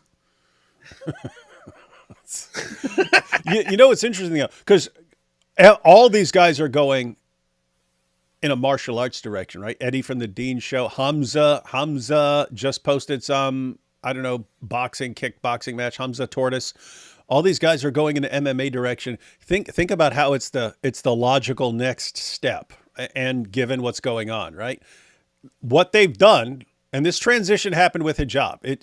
It went from Dawah being focused on appealing to non-Muslims to Dawah is showing Muslims that Islam's strong and others weak, right? It changed it to a caveman mentality. Once that changed it, that shift occurred, and now Dawa is simply showing that you're strong. We strong, everyone else weak. It's pretty natural to just go into a like MMA direction and say, look, we fight, we strong, we fight, and give up on the arguments altogether. Why are you using arguments if your only goal is to show we strong than you? Just everyone become fighters. Everyone become MMA fighters. And then when someone argues with you, then just say, let's fight over this. Let's fight. We will fight. But this is the truth, right? This is what the true religion needs to show that it's true. Fun stuff. Misha here says, the Jews have access to all the powerful Sinai Bible and Billy's forbidden knowledge of St. Barnabas, you see. Is that Billy dude that people have been talking about recently? I still don't know about that dude. And here, it's Estony. That's not funny, man. You keep I literally just told you not just a few minutes ago to stop laughing and encouraging these guys. And look what you have, Estony here. And he says, I tried Allah's trick to get my girl pregnant. Nothing. So I moved on to dudes. Better results. You're sitting here laughing, and this is why people are posting. If we're just, guys, this is horrible. This is horrible. Do not talk like this. Grow up. Stop acting like children. They would stop doing it. But you're like, now say something about poo. I really laugh if someone says poo. And then people start posting poo comments. Wow. All right, everyone. So what do we want to do now? We want to check out the actual report. The actual report. Let's see what this is. Let me scroll up. I've got it right in front of me. I want to scroll up to the top so we can see who this is. Questionable counting. I'm going to have to crop this a bit. Let's see what we got on the screen. Zoom in here. Shift over here a bit. And right about there. Looks good. All right, so let's see. And let me go up here. Questionable counting. But what? Muslims invented algebra. Not really, guys. Questionable counting, analyzing the death toll from the Hamas-run Ministry of Hell in Gaza by Andrew Fox. This is the Henry Jackson Society Center for New Middle East, December 2024. Blah blah blah blah blah blah blah blah. Blah, blah, blah, blah, blah, blah, blah. Let's see, acknowledgements, blah, blah. Okay, here are the chapters. We're only going to check out one or two sections. So about this society, no one cares. Okay, key findings, page 5, and executive summary, page 6. That's what we're interested in. For everyone who's interested in checking out the data, the actual statistics, the information that they found when they were investigating, you can see the stuff there, and the link is in the description box. Link to this study is in the description box if you want to study it carefully. It's there. We'll check out the key findings here. So key findings.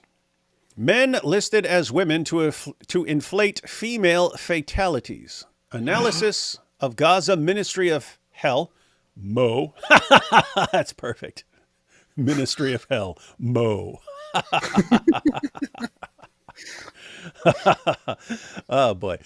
Analysis of the Gaza Ministry of Hell fatality data reveals repeated instances of men being misclassified as women. Examples include individuals with male first names, such as Muhammad, being recorded as female. You imagine this, and look at all the females who've died. Like, why are all their names Muhammad? Oh, because they were all transitioning. They were the transitioning we cannot question their gender. What are you talking about? Don't be stupid. You're committing gendercide. Being recorded as female. Don't dead name them. You're dead naming them Muhammad. Being recorded as female. This misclassification contributes to the narrative that civilian populations, particularly women and children, bear the brunt of the conflict, potentially influencing international sentiment and media coverage. Adults registered as children Significant discrepancies have been uncovered where adult fatalities are reclassified as children. For instance, an individual aged 22 was listed as a 4-year-old, and a 31-year-old was listed as an infant. Man, wow. Can you imagine this? And then the mother of the 31-year-old is on the news. They killed my baby, my poor little baby. Ma'am, how are you 65 years old with a baby? Oh, it's a miracle, a miracle. I had a miracle baby, but the Jews got him. Do you have a picture? He seems awfully big. Yes, he was always a large baby. Such distortions inflate the number of child casualties, which is emotionally impactful and heavily emphasized in global reporting. These misrepresentations suggest a deliberate attempt to frame the conflict as disproportionately affecting children, undermining the credibility of the fatality data. That's what they do. Disproportionate deaths of fighting age men. Data, and by the way, guys, this is important. This may not sound as important as it is. This is massively important. So lots of Hamas jihadis will go out and fight dressed as civilians. They're just dressed like regular people. Okay, so you see a guy, he comes out, he's got a gun, he's shooting at you, you're in the IDF, you shoot him, but he's wearing normal clothes. How is the Gaza Ministry of Hell, MO for short, going to report that? They're going to report that as a civilian casualty. Now, really, it doesn't matter. It doesn't matter what a child is doing. That a child could be firing a rocket at your tank. That child will definitely be listed as a civilian casualty. A woman, it doesn't matter if that woman is charging you with an AK-47. She is going to be listed in the statistics as a civilian casualty. The best indicator you have of people who are actually combatants is their gender and age. If you are in the 15 to 45-year-old range, you're probably some sort of combatant, right? So when it says data analysis indicates that most fatalities, they're not mostly women and children, most fatalities are men aged 15 to 45. In other words, fighting age men. That's most of the fatalities in this war. Contradicting claims that civilian populations are being disproportionately targeted. This age demographic aligns closely with the expected profile of combatants, further supported by spikes in deaths of men reported by family sources rather than hospitals. This evidence suggests that many fatalities classified as civilian may be combatants, a distinction omitted from official reporting. So they don't tell people this. Inclusion of natural deaths in reporting. Despite the typical annual rate of 5,000 natural deaths in Gaza, the fatality data provides no accounting for such figures. This omission raises concerns that natural deaths, as well as deaths caused by internal violence or misfired rockets, are being included in war-related fatality counts. Instances of cancer patients previously registered for treatment appearing on war fatality lists further support this assertion. Such practices inflate the reported civilian death toll, complicating accurate assessments of the conflict's impact. So in other words, when they're looking at the data, they're saying, oh, this person is listed as a casualty of the war. The IDF killed this person. And then they're looking through other records and going, why is this person listed as a cancer patient in the final stages of cancer at this hospital? You're saying that this person was a combatant? Looking a little suspicious here. And media underreporting of combatant deaths. Analysis of media coverage reveals that only 3% of news stories reference combatant deaths. Only 3% of news stories reference combatant death. That's pretty bad. So when they're just reporting numbers, they make it sound like this is just a bunch of civilian deaths, men, women, and children. Analysis of media coverage reveals that only 3% of news stories reference combatant deaths, with outlets like the BBC, CNN, Reuters, and the New York Times primarily relying on Gaza Ministry of Hell figures. These figures often lack verification and fail to distinguish between combatants and civilians. The omission creates a skewed narrative that portrays all casualties as civilian, thus shaping public opinion and international policy based on incomplete or manipulated data. For example, more than 17,000 Hamas combatants are estimated to have been killed, yet these figures are largely excluded from global reporting. Wild, wild, weird stuff. All right, so guys, after this, we're going to read through this executive summary. I will pause right here to mention. So, AP. If this report is accurate, and this causes us to simply lean in the direction of the Israeli figures, right? So the Israeli sources are saying around 36,000 total deaths. The Gaza Ministry of Hell is saying around 44,000 deaths. I would estimate the truth is somewhere in between. Let's suppose it's right in the middle, just 40,000. 40,000. Right there, they estimated 17,000 combatant deaths. AP has said that Israel estimates 20,000 combatant deaths. What would that be? If there's 40,000 total deaths and about 20,000 of those are combatants, you're talking a 1-to-1 civilian to combatant casualty ratio, which would be unheard of. Israel would be the most meticulously careful army in the history of armies in this situation to get that sort of result. But here's the thing.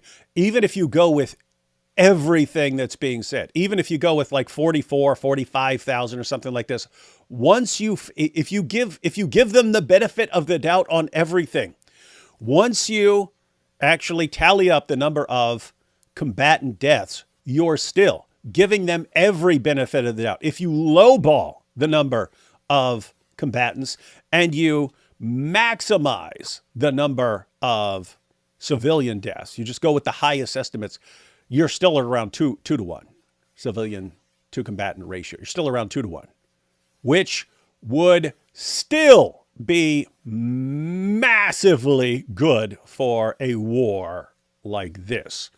Urban warfare, you're fighting through buildings and houses and so on. You have to drop bombs. Getting 2-to-1 would be really, really, really careful. And so the question is, no matter whose numbers you're going with, when you're asking the question, whose numbers do we go with? The Gaza Ministry of Hell's numbers? Well, if that's the case, then Israel's really, really, really careful. Or you go closer to the Israeli numbers, in which case Israel's really, really, really, really, really, really, really, really, really, really, really, really, really careful. So Israel is somewhere in the range of really, really, really, really good at being careful in all of this, no matter who you listen to, period. And yet you have idiots running through, it's a genocide, it's an ethnic cleansing, they're just killing women and children left and right. Stop lying, people. I see what you're saying, David. I see what you're saying. You see nothing. Okay. I see what you're saying, and it sounds like Israel was severely misrepresented here, and it sounds like they're not really doing a terrible job. In fact, they're doing a pretty good job, as also experts on the matter have repeatedly pointed out, such as I have mentioned him, John Spencer at West Point, who is an expert in urban warfare, has repeatedly said that Israel has conducted their war better than any other nation in history when it comes to urban warfare, and has taken measures beyond what is expected to minimize civilian casualties. However, what about the USS Liberty?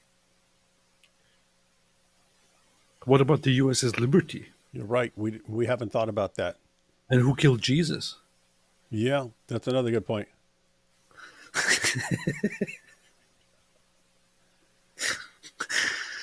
Oh man, it's just. I mean, That's what they we do. really? Are we really supposed to be surprised here now? Wasn't it so obvious that they are lying? Man. Or you're lying to cover up what happened with the Liberty. Yeah, that's true. And 9/11. Partial Act 17 Mirror says, I'm saddened that you didn't answer my question or even really comment on it other than saying I have problems.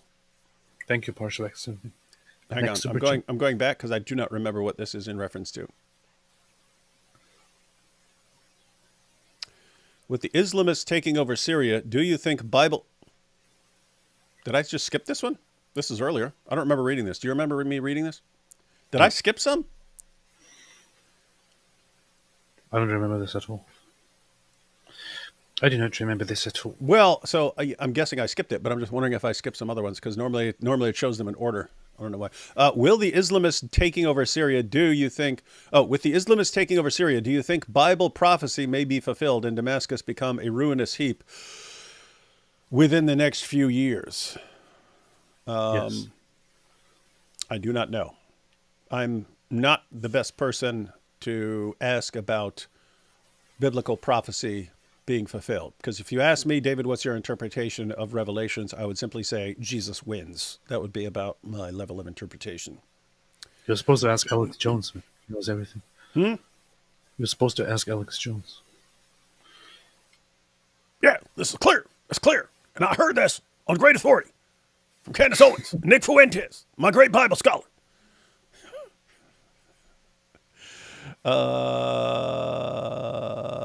Yes, so I don't know. That would be my answer. Mad Liv says, you're committing gendercide. Never changed, he would. What you are doing. Love your work, guys. This Persian Yid thanks you. And we thank you, Persian Yid. Long-term consequences of Mo discredits any concept of Palestinian state with other countries. Who would trade or ally with confirmed liars? Discredits any concept of... Yeah, that is... I wasn't even thinking about that. That's a good point. So these guys are saying, hey, we need our country, and we need Israel, but even if we don't get Israel, give us a state. Who would want to work with any of you? I mean, we've talked before about this giant wall that sits betwixt Gaza and Egypt. There's this big wall there. The Egyptians do not want people from Gaza running into Egypt. The Muslim world does not want people from Gaza. The Muslim world just doesn't want them. So we're aware of that. But imagine you gave them what they want. Said, okay, guys, you're your own country now. You can do it. Who's going to... Like, what kind of state would it be? It would still just be a state that's completely dependent on handouts and people bringing in endless trucks of aid. You can't function. You can't function if all you do is terrorize and lie and put out propaganda. You can't function as a state. Who's going to want to do trade or anything else with you? Yes, people can give you handouts because they think, oh, these poor people and stuff. People can give you handouts like they're doing now. But how are you actually going to function as a nation? You can't. And that's on you for being stupid. And there come the Palestinians, the most pathetic people. It's not me saying it. That's not him. That's not him, YouTube censor. That was him. Not me, man. That was him. Oh, that was him quoting. He was quoting Masab at his Oxford Union debate. Now we have to send this video to the Oxford Union so they can crop me out of what just happened, because that's what they do.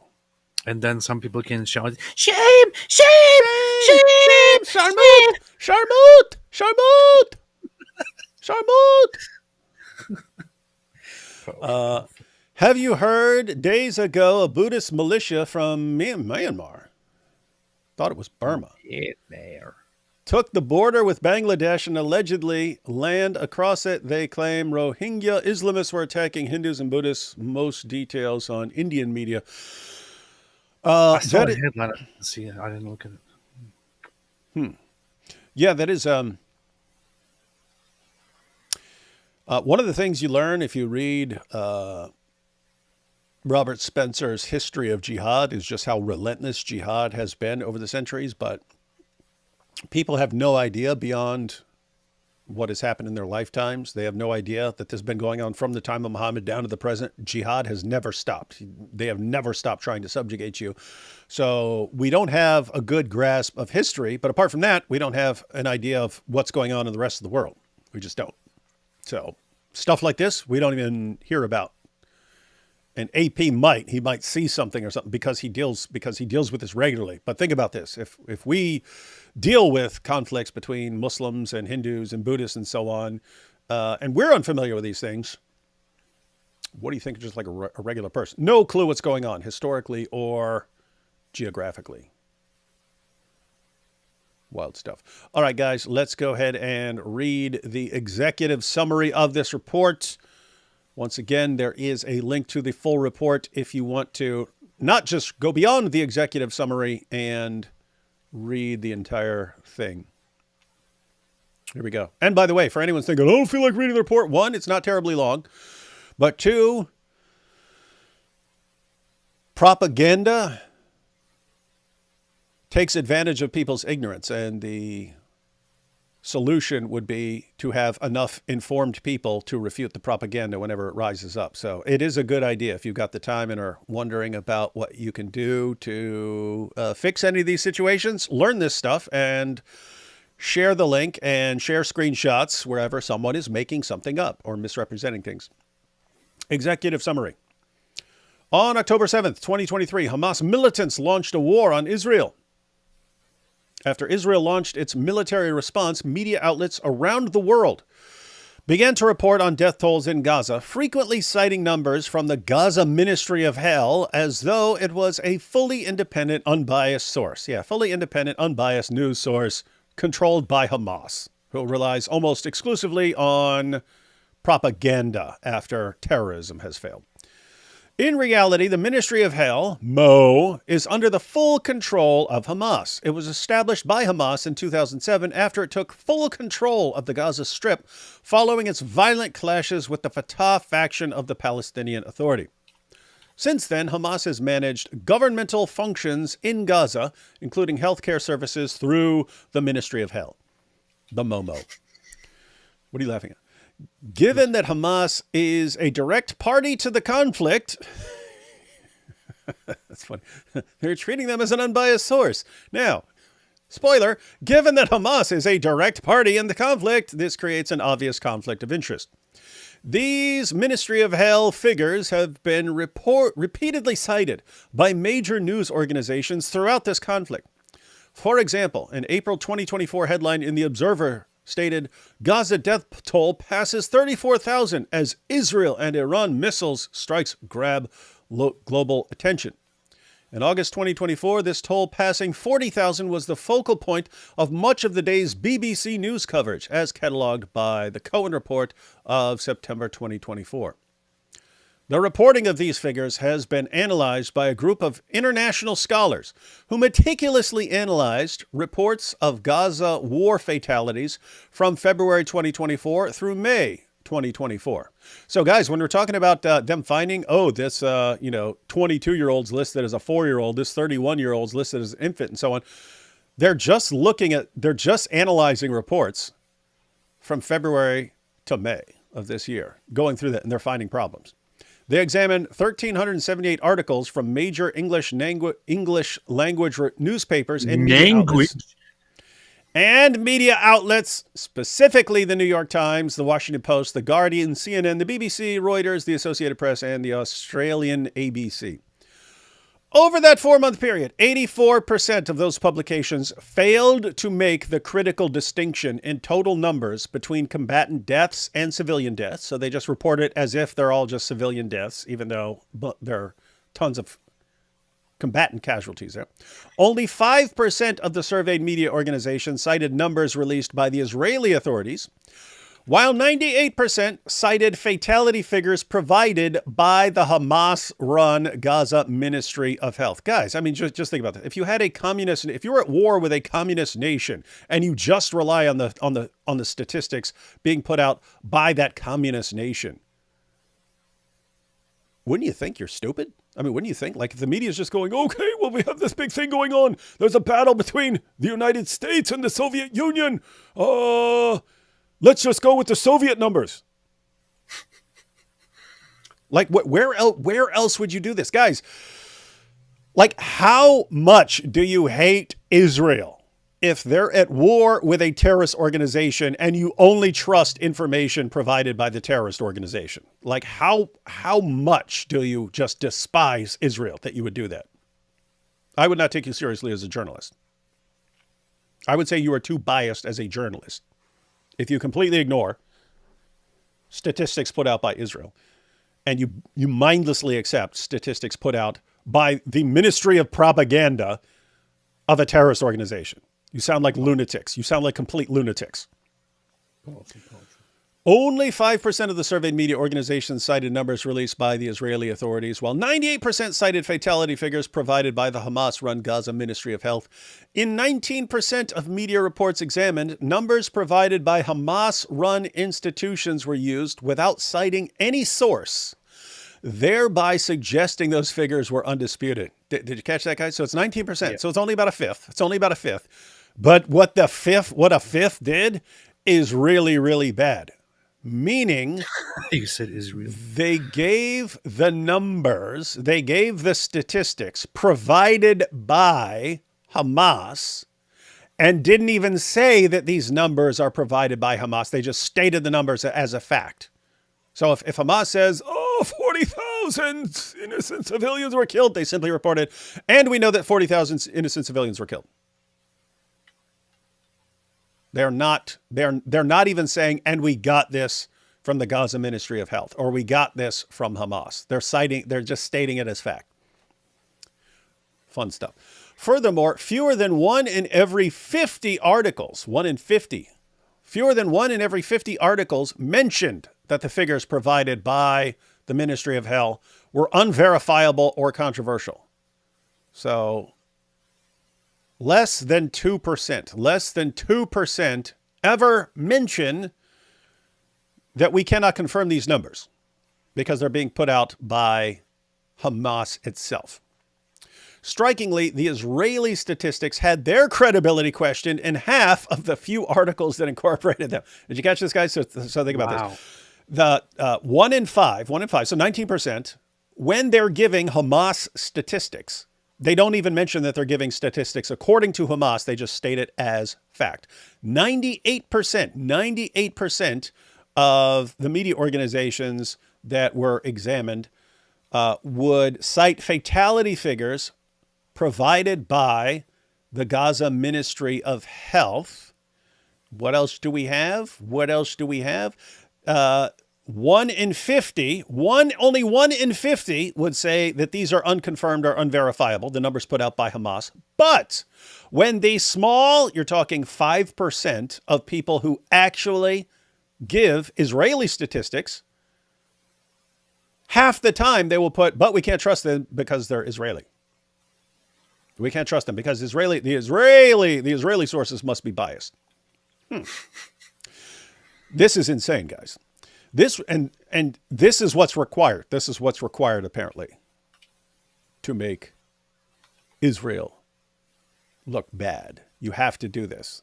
It kind of, this is like a global Jussie Smollett situation, right? We're just going to make some stuff up. Because of things like these, they say, the famous saying goes, Israel, Israel. Yeah. Wild stuff.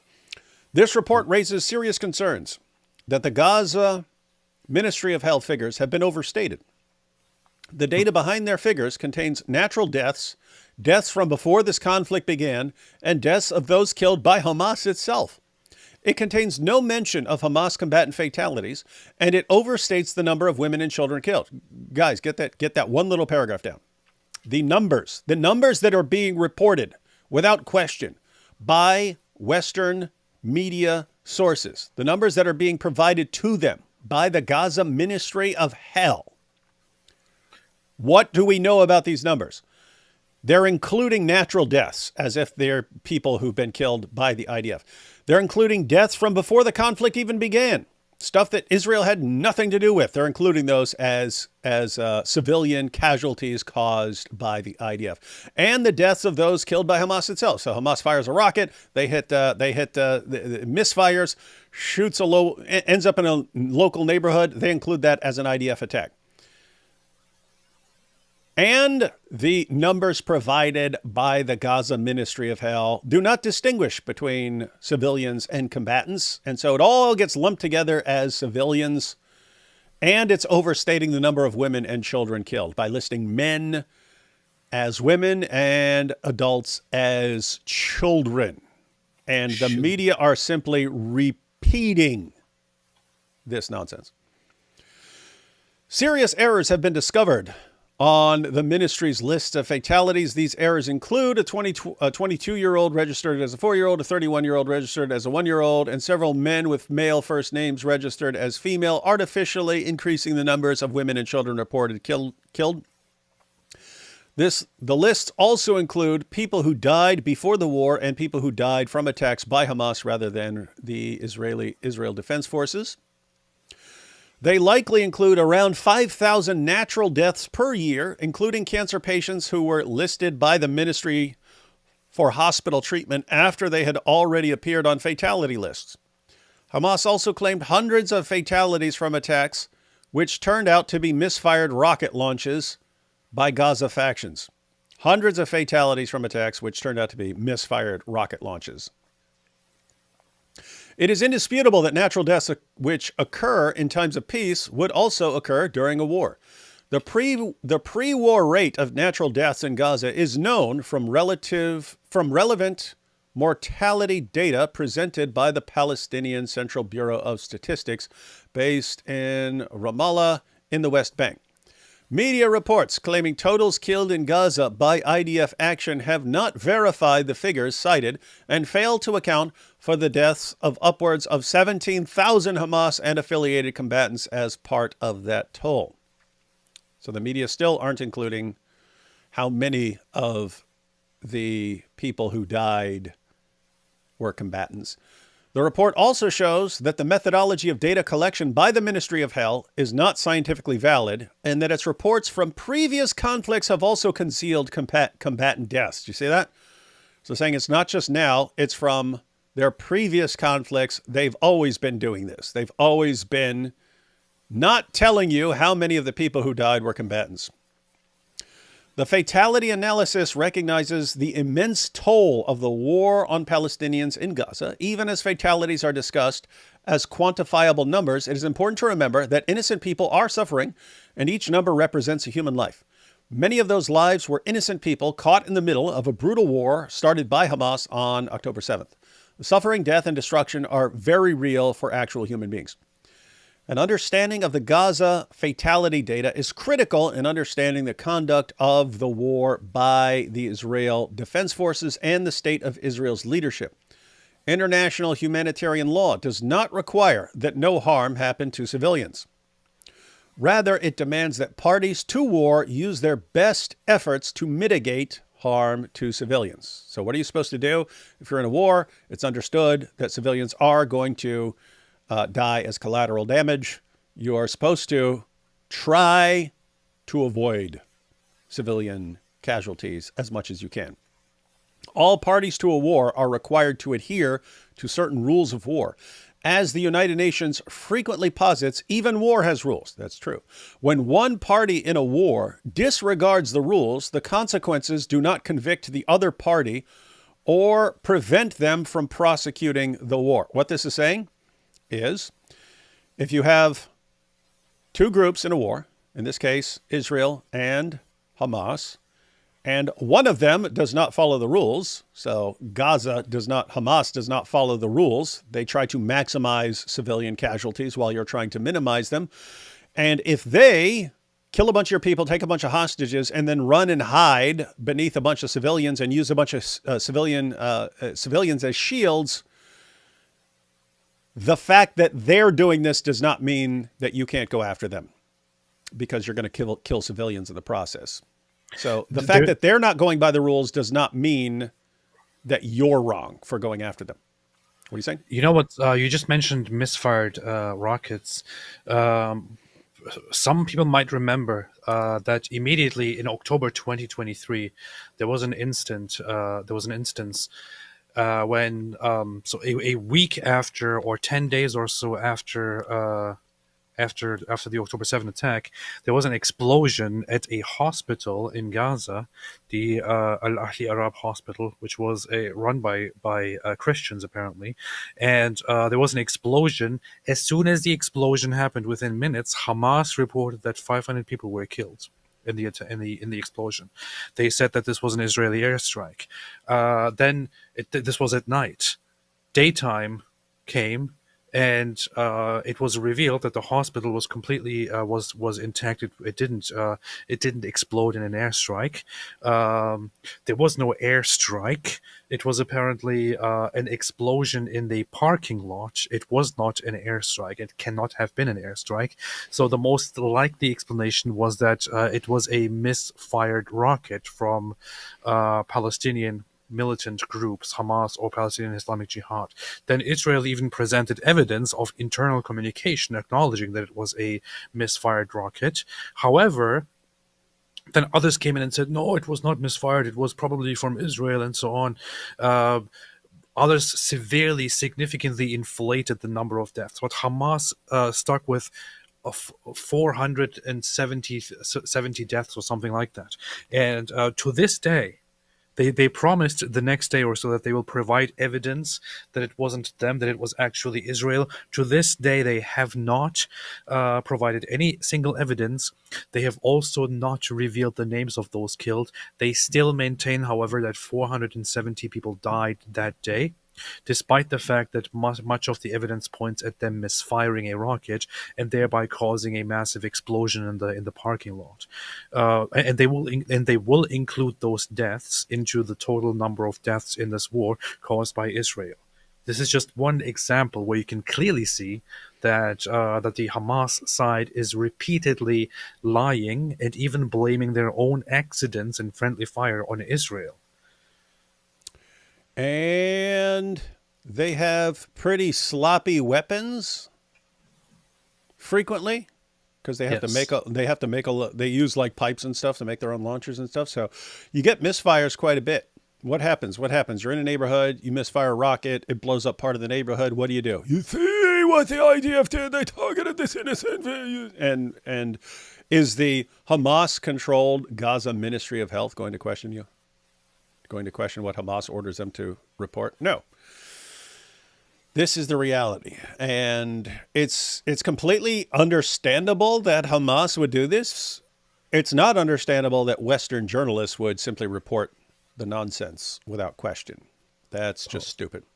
All right, let's go ahead and this is the end of the executive summary here. Global media outlets have, understandably, focused on the number of deaths in Gaza as a lens of critique of Israeli operations. Many media outlets give the proviso that the Gaza Ministry of Health is Hamas-run, but few give the same level of attention to IDF reports or the numbers of fighters killed as part of the overall Israeli fatality total. Nor do media outlets give the methodology, reporting, or content of the lists of names the scrutiny they deserve.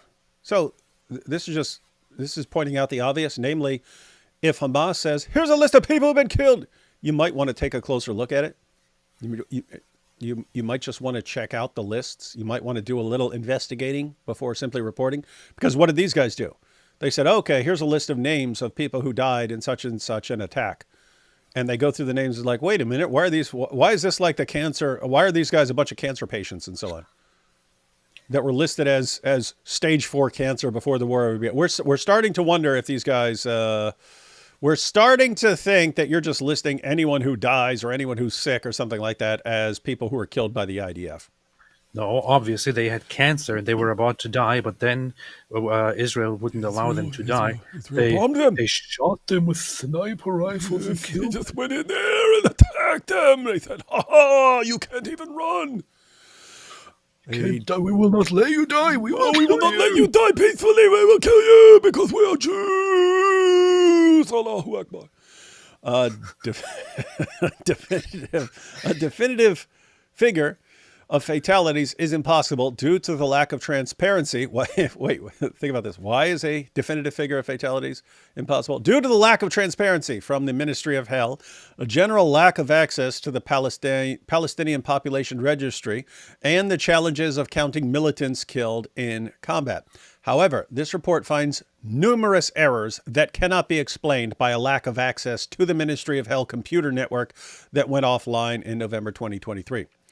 We have identified distortions of statistics, misreporting of natural deaths, deaths from before the war started, and a high likelihood of combatant deaths being included on the list. This report, and keep in mind, guys, they only examined something from a few months. They only examined their stuff for a few month period. This report also challenges the assumption that Ministry of Hell fatality reports from previous conflicts are reliable and reveals evidence of efforts to hide militant fatalities.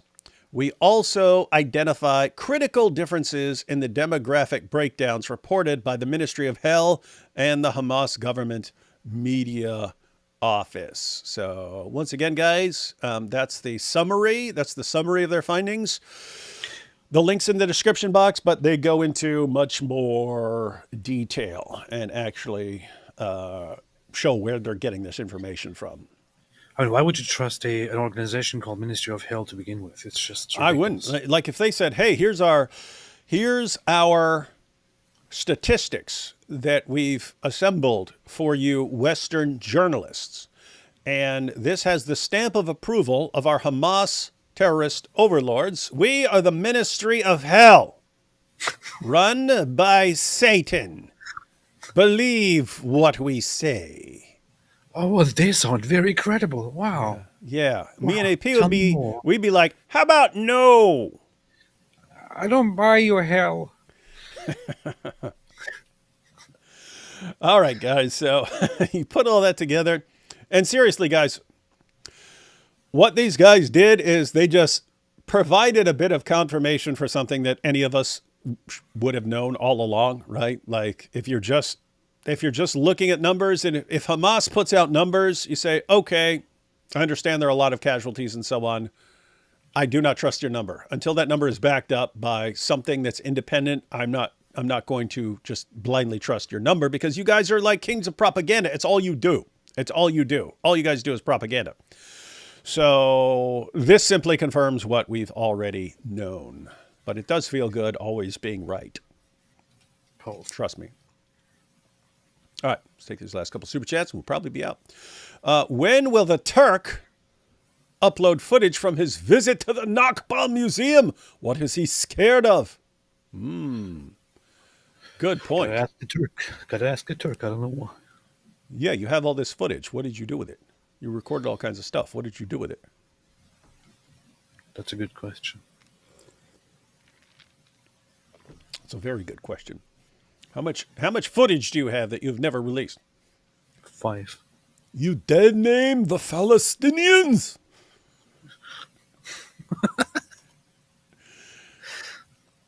Normal is overrated says, number of deaths as reported by Hamas? Brother, I have doubts. What doubts, man? Based Autistic says, just tuned in. Have you guys seen the full extent Oxford has hidden from their videos? I've been using a dead horse argument at this point, but just replace Jew with black and see how people react. Yeah, so the other day on my channel, we went through Masab's speech to show how they cropped the most relevant part, where basically the entire place would have been blasted, because he asked them, if you didn't see it, he asked the crowd, the Oxford Union, this debate society, he asked them, if you knew what was about to happen, so if you go back in time, if you knew what was about to happen on October 7th, would you have warned the authorities that this attack was coming? Over 95% said no, they would not. Okay, that tells you a lot about them. But they were showing by show of hands which side they were on. And Oxford Union took an extra 10 days to release that presentation, all so that they could crop out the audience and not show not show what people admitted, what the audience admitted. So we focused on that, but after that, people were in the comment section saying, "Dude, you don't even know." Just they said compare that video with the audio, because there was the guy who just recorded stuff on his phone. Said they were cutting out all sorts of stuff, and that they were doing with several of the presentations. And then they released the video of the guy Miko or whatever, who said that the Hamas guys who attacked Israel on October 7th were heroes. They cut out that part, but they cut out a bunch of stuff from him too. So these guys are just like editing left and right to cover. I mean, this is a debate society. This is a debate society that believes in in speech. It's the last bastion of free speech in the world. And what are they doing? They're censoring stuff left and right to cover up how corrupt and evil their own people are. That is literally what their Twitter bio says: the last bastion of free speech. The last bastion of free speech, controlled by people who support Hamas and are deciding Islam ruins everything it touches. By the way, Based Autistic should be up tomorrow. You're in a video because you were the one who asked Alex O'Connor the question, and then you brought it up to us, and we commented on it. And then I had some additional thoughts, because not everyone was pleased with our responses. So wanted to expand some thoughts on whether the accusation is, I don't mean from you, I mean from people who rejected what we said, is basically Alex is a coward if he's not going after Islam. So I do want to respond to that, because we tend to like Alex. But anyway, you're gonna appear in a video Based Autistic. I think both of you would be interested in knowing more about the Lebanese forces and their history. A lot of misinformation about them comes from non-Lebanese that don't know much about them. Not terribly interested in Lebanese forces right now. What? Why not? There's too much stuff going on in Syria. And the Lebanese is not in Lebanon. Lebanese forces is actually a Christian militia or Christian party or Christian organization. Oh, okay. I just thought you meant in general Lebanese forces. No, that was part of the civil war, and that is still active. They are Christian. They represented the Christian side of the conflict. They also worked together with Israel at stages of the civil war, against the Islamist organizations and so on. But yeah, probably something to look into. Yeah, I'll do that when Lebanon becomes a big issue again. Right now, it's all about Syria, but it will come back to Lebanon. What? They were accused of committing genocide against the Shia Muslims in collaboration with Israel decades ago. You're being credibly accused of genocide against all the trans Mohammeds in Gaza. By you dead named all of them. Shame on you. David, you see, this report has been corrupted by the Jews, all because of the Schofield Bible. This is the proof. Yeah, you know what sucks? After some idiot sees a video like that on the Dean show about the Schofield Bible, now I get comments, David, you just support the Jews because of the Schofield Bible, and I have to actually respond to that idiotic nonsense. You see, even St. Paul read the Schofield Bible. That's why he said all those things.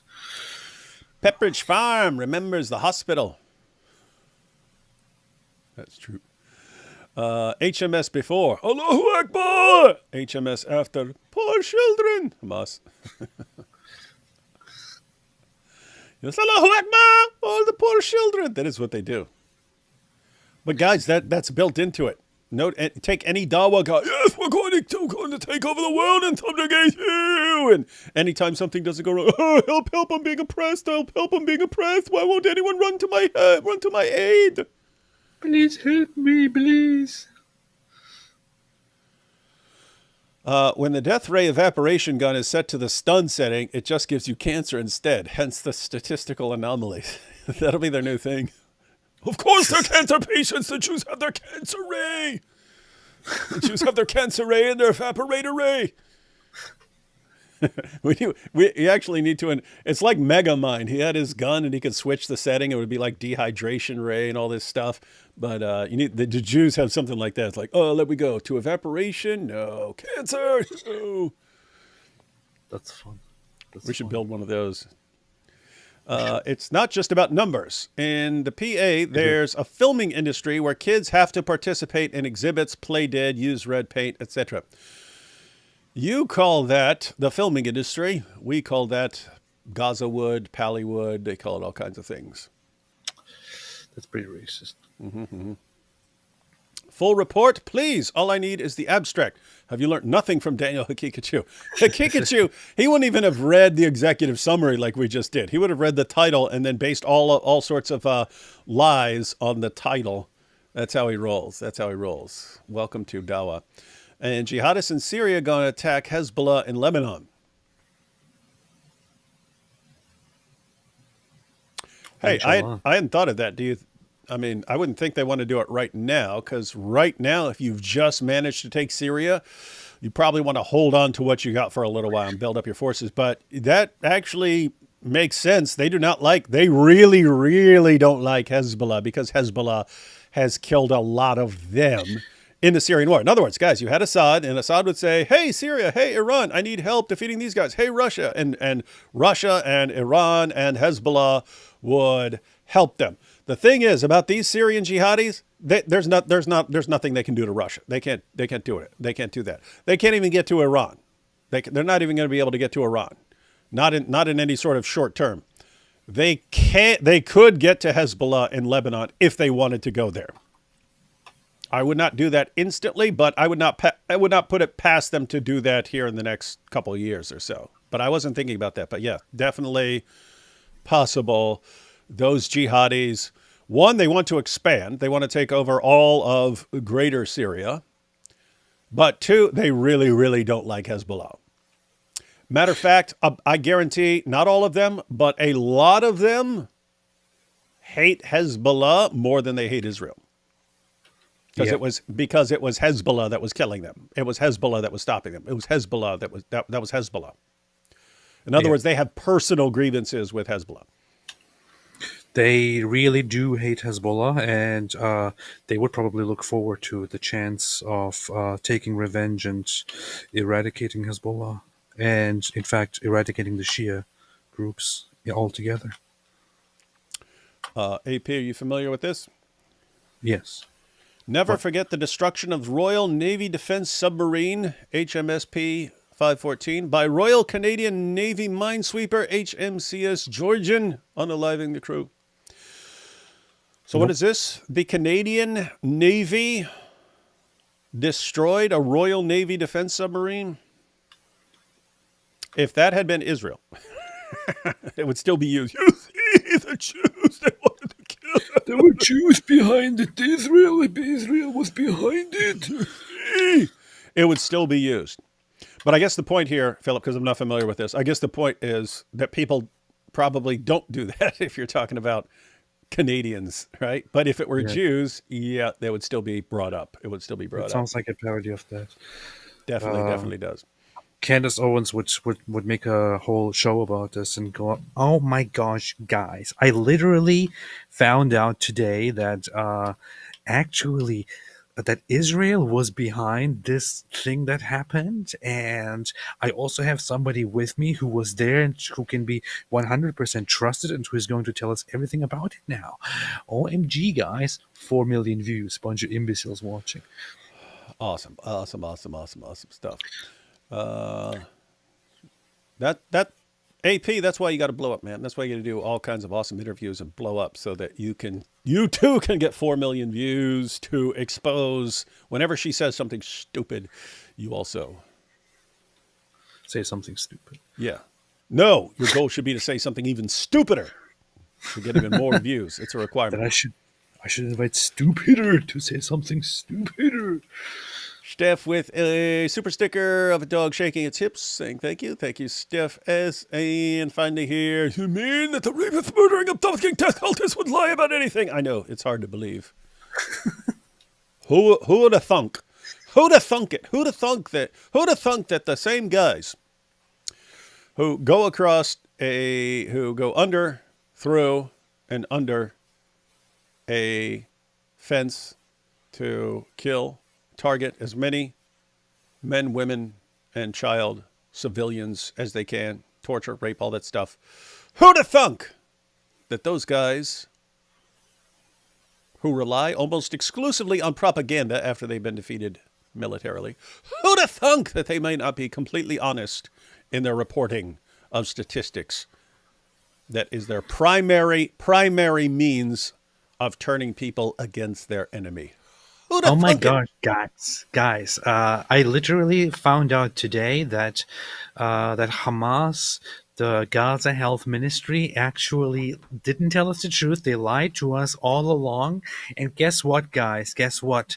They did that because they were instructed by Israel to do this. By Israel, which is run by Frankists who are taking a bunch of unidentified, specifically Christian children in Gaza, in order to then sacrifice them to their gods and use them in baking matzah and then pretending to be Jewish so that we can then be accused of being anti-Semitic. But literally, that is like what Israel is doing, and I'm serious, guys. Like, my mind is absolutely blown. OMG. And that's how it goes. So people are a little slow. Hopefully they catch on. Minds blown. Ladies and gentlemen, minds are being blown here. Reality no longer makes any sense. If you can't trust Hamas, who can you trust? That's all we're saying. If you can't trust the Hamas-run Ministry of Hell, what's the point of anything we're doing? We can't know anything. OMG, guys. I just found out that Hamas is run by Frankists. Oh, we do have this comment from GoTub. To be fair, many Muslims think children are adults, so it makes sense that they would be confused. Yeah, we get them confusing children with adults. That's because they're a prophet and they have to defend him. But why are they confusing so many adults with children? That's because, keep in mind, when they're reporting this stuff, oh look, so they're reporting a 22-year-old. Let's suppose they say this 25-year-old is a 9-year-old, and they say, you say you killed a child. That's not a child according to you. According to you, the 9-year-old is an adult. So why are you reporting any of them? According to Daniel Hakikachu, it wouldn't matter if someone is 4. Someone's 4. You're an adult, according to this idiot. So why are you reporting any of these deaths as child deaths? They're all fully grown adults in Islam. Oh my gosh, guys, there's this one Muslim named Daniel Hakikachu, and he has been saying forever that it's okay to have sexual intercourse with kids. And guess what? Guess what? He was just pretending to do this in the name of Islam. He was actually instructed by Israel, which is run by the Frankists. And when he says something about this is very dangerous. But I'm very brave, so I speak out against Israel all the time, guys. And don't forget to subscribe to my channel and buy my mugs on which I say Christ is King, because that's what I represent, guys. Always the truth. So, guys, in other words, if a 9-year-old is old enough to get banged by a Dawa clown, why isn't that 9-year-old old enough to get banged by a rocket? That's true. Keep in mind, we're not saying we agree with the reasoning here. We're just questioning their reasoning. Oh, look, the child. What about the child? You guys bang those and you say they're not child. They're not children. The heck's wrong with you? I don't know. Yeah. Especially if Israel is behind it. Shocked, I tell you. Of course, we're all shocked. Everyone's shocked. And finally here, who authorized you to speak on statistics in Gaza?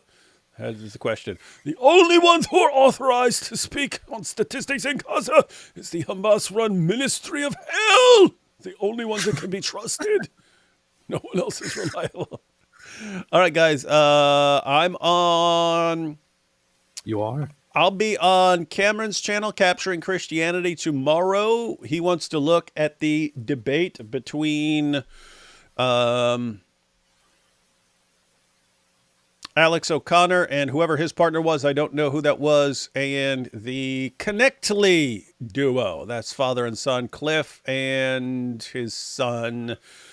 They had a debate on something like the existence of God or something like that. Anyway, I guess we're going to be going through some of that tomorrow on Capturing Christianity. Stuart Knechtle and Cliff Knechtle. And we'll keep you all updated. Should have a video out tomorrow. Got a couple good videos coming out this week. You don't want to miss them because they will be dope. All right, everyone. So again, links to the sources we went through are in the description box for your further reading. I recommend familiarizing yourself with some of this information so that you can correct even the media when they post something and aren't clear, or they're posting messed up figures or something like that. They will keep doing that until enough people are calling them out. Then they will have to correct course. They don't have to correct course as long as people just fall for any idiotic nonsense they say. So this all comes down to us. Learn something and share it everywhere. Oh my gosh, guys! Especially if you trust the Frankists who run Israel, guys. OMG! Everything AP is making fun of right now, that could all be fixed if you just had enough people who know some basic factual information to correct this stuff. The people who go around misrepresenting and twisting everything, they do it because there's enough gullible people. All right. What the people? On that good, positive note, catch you all next time.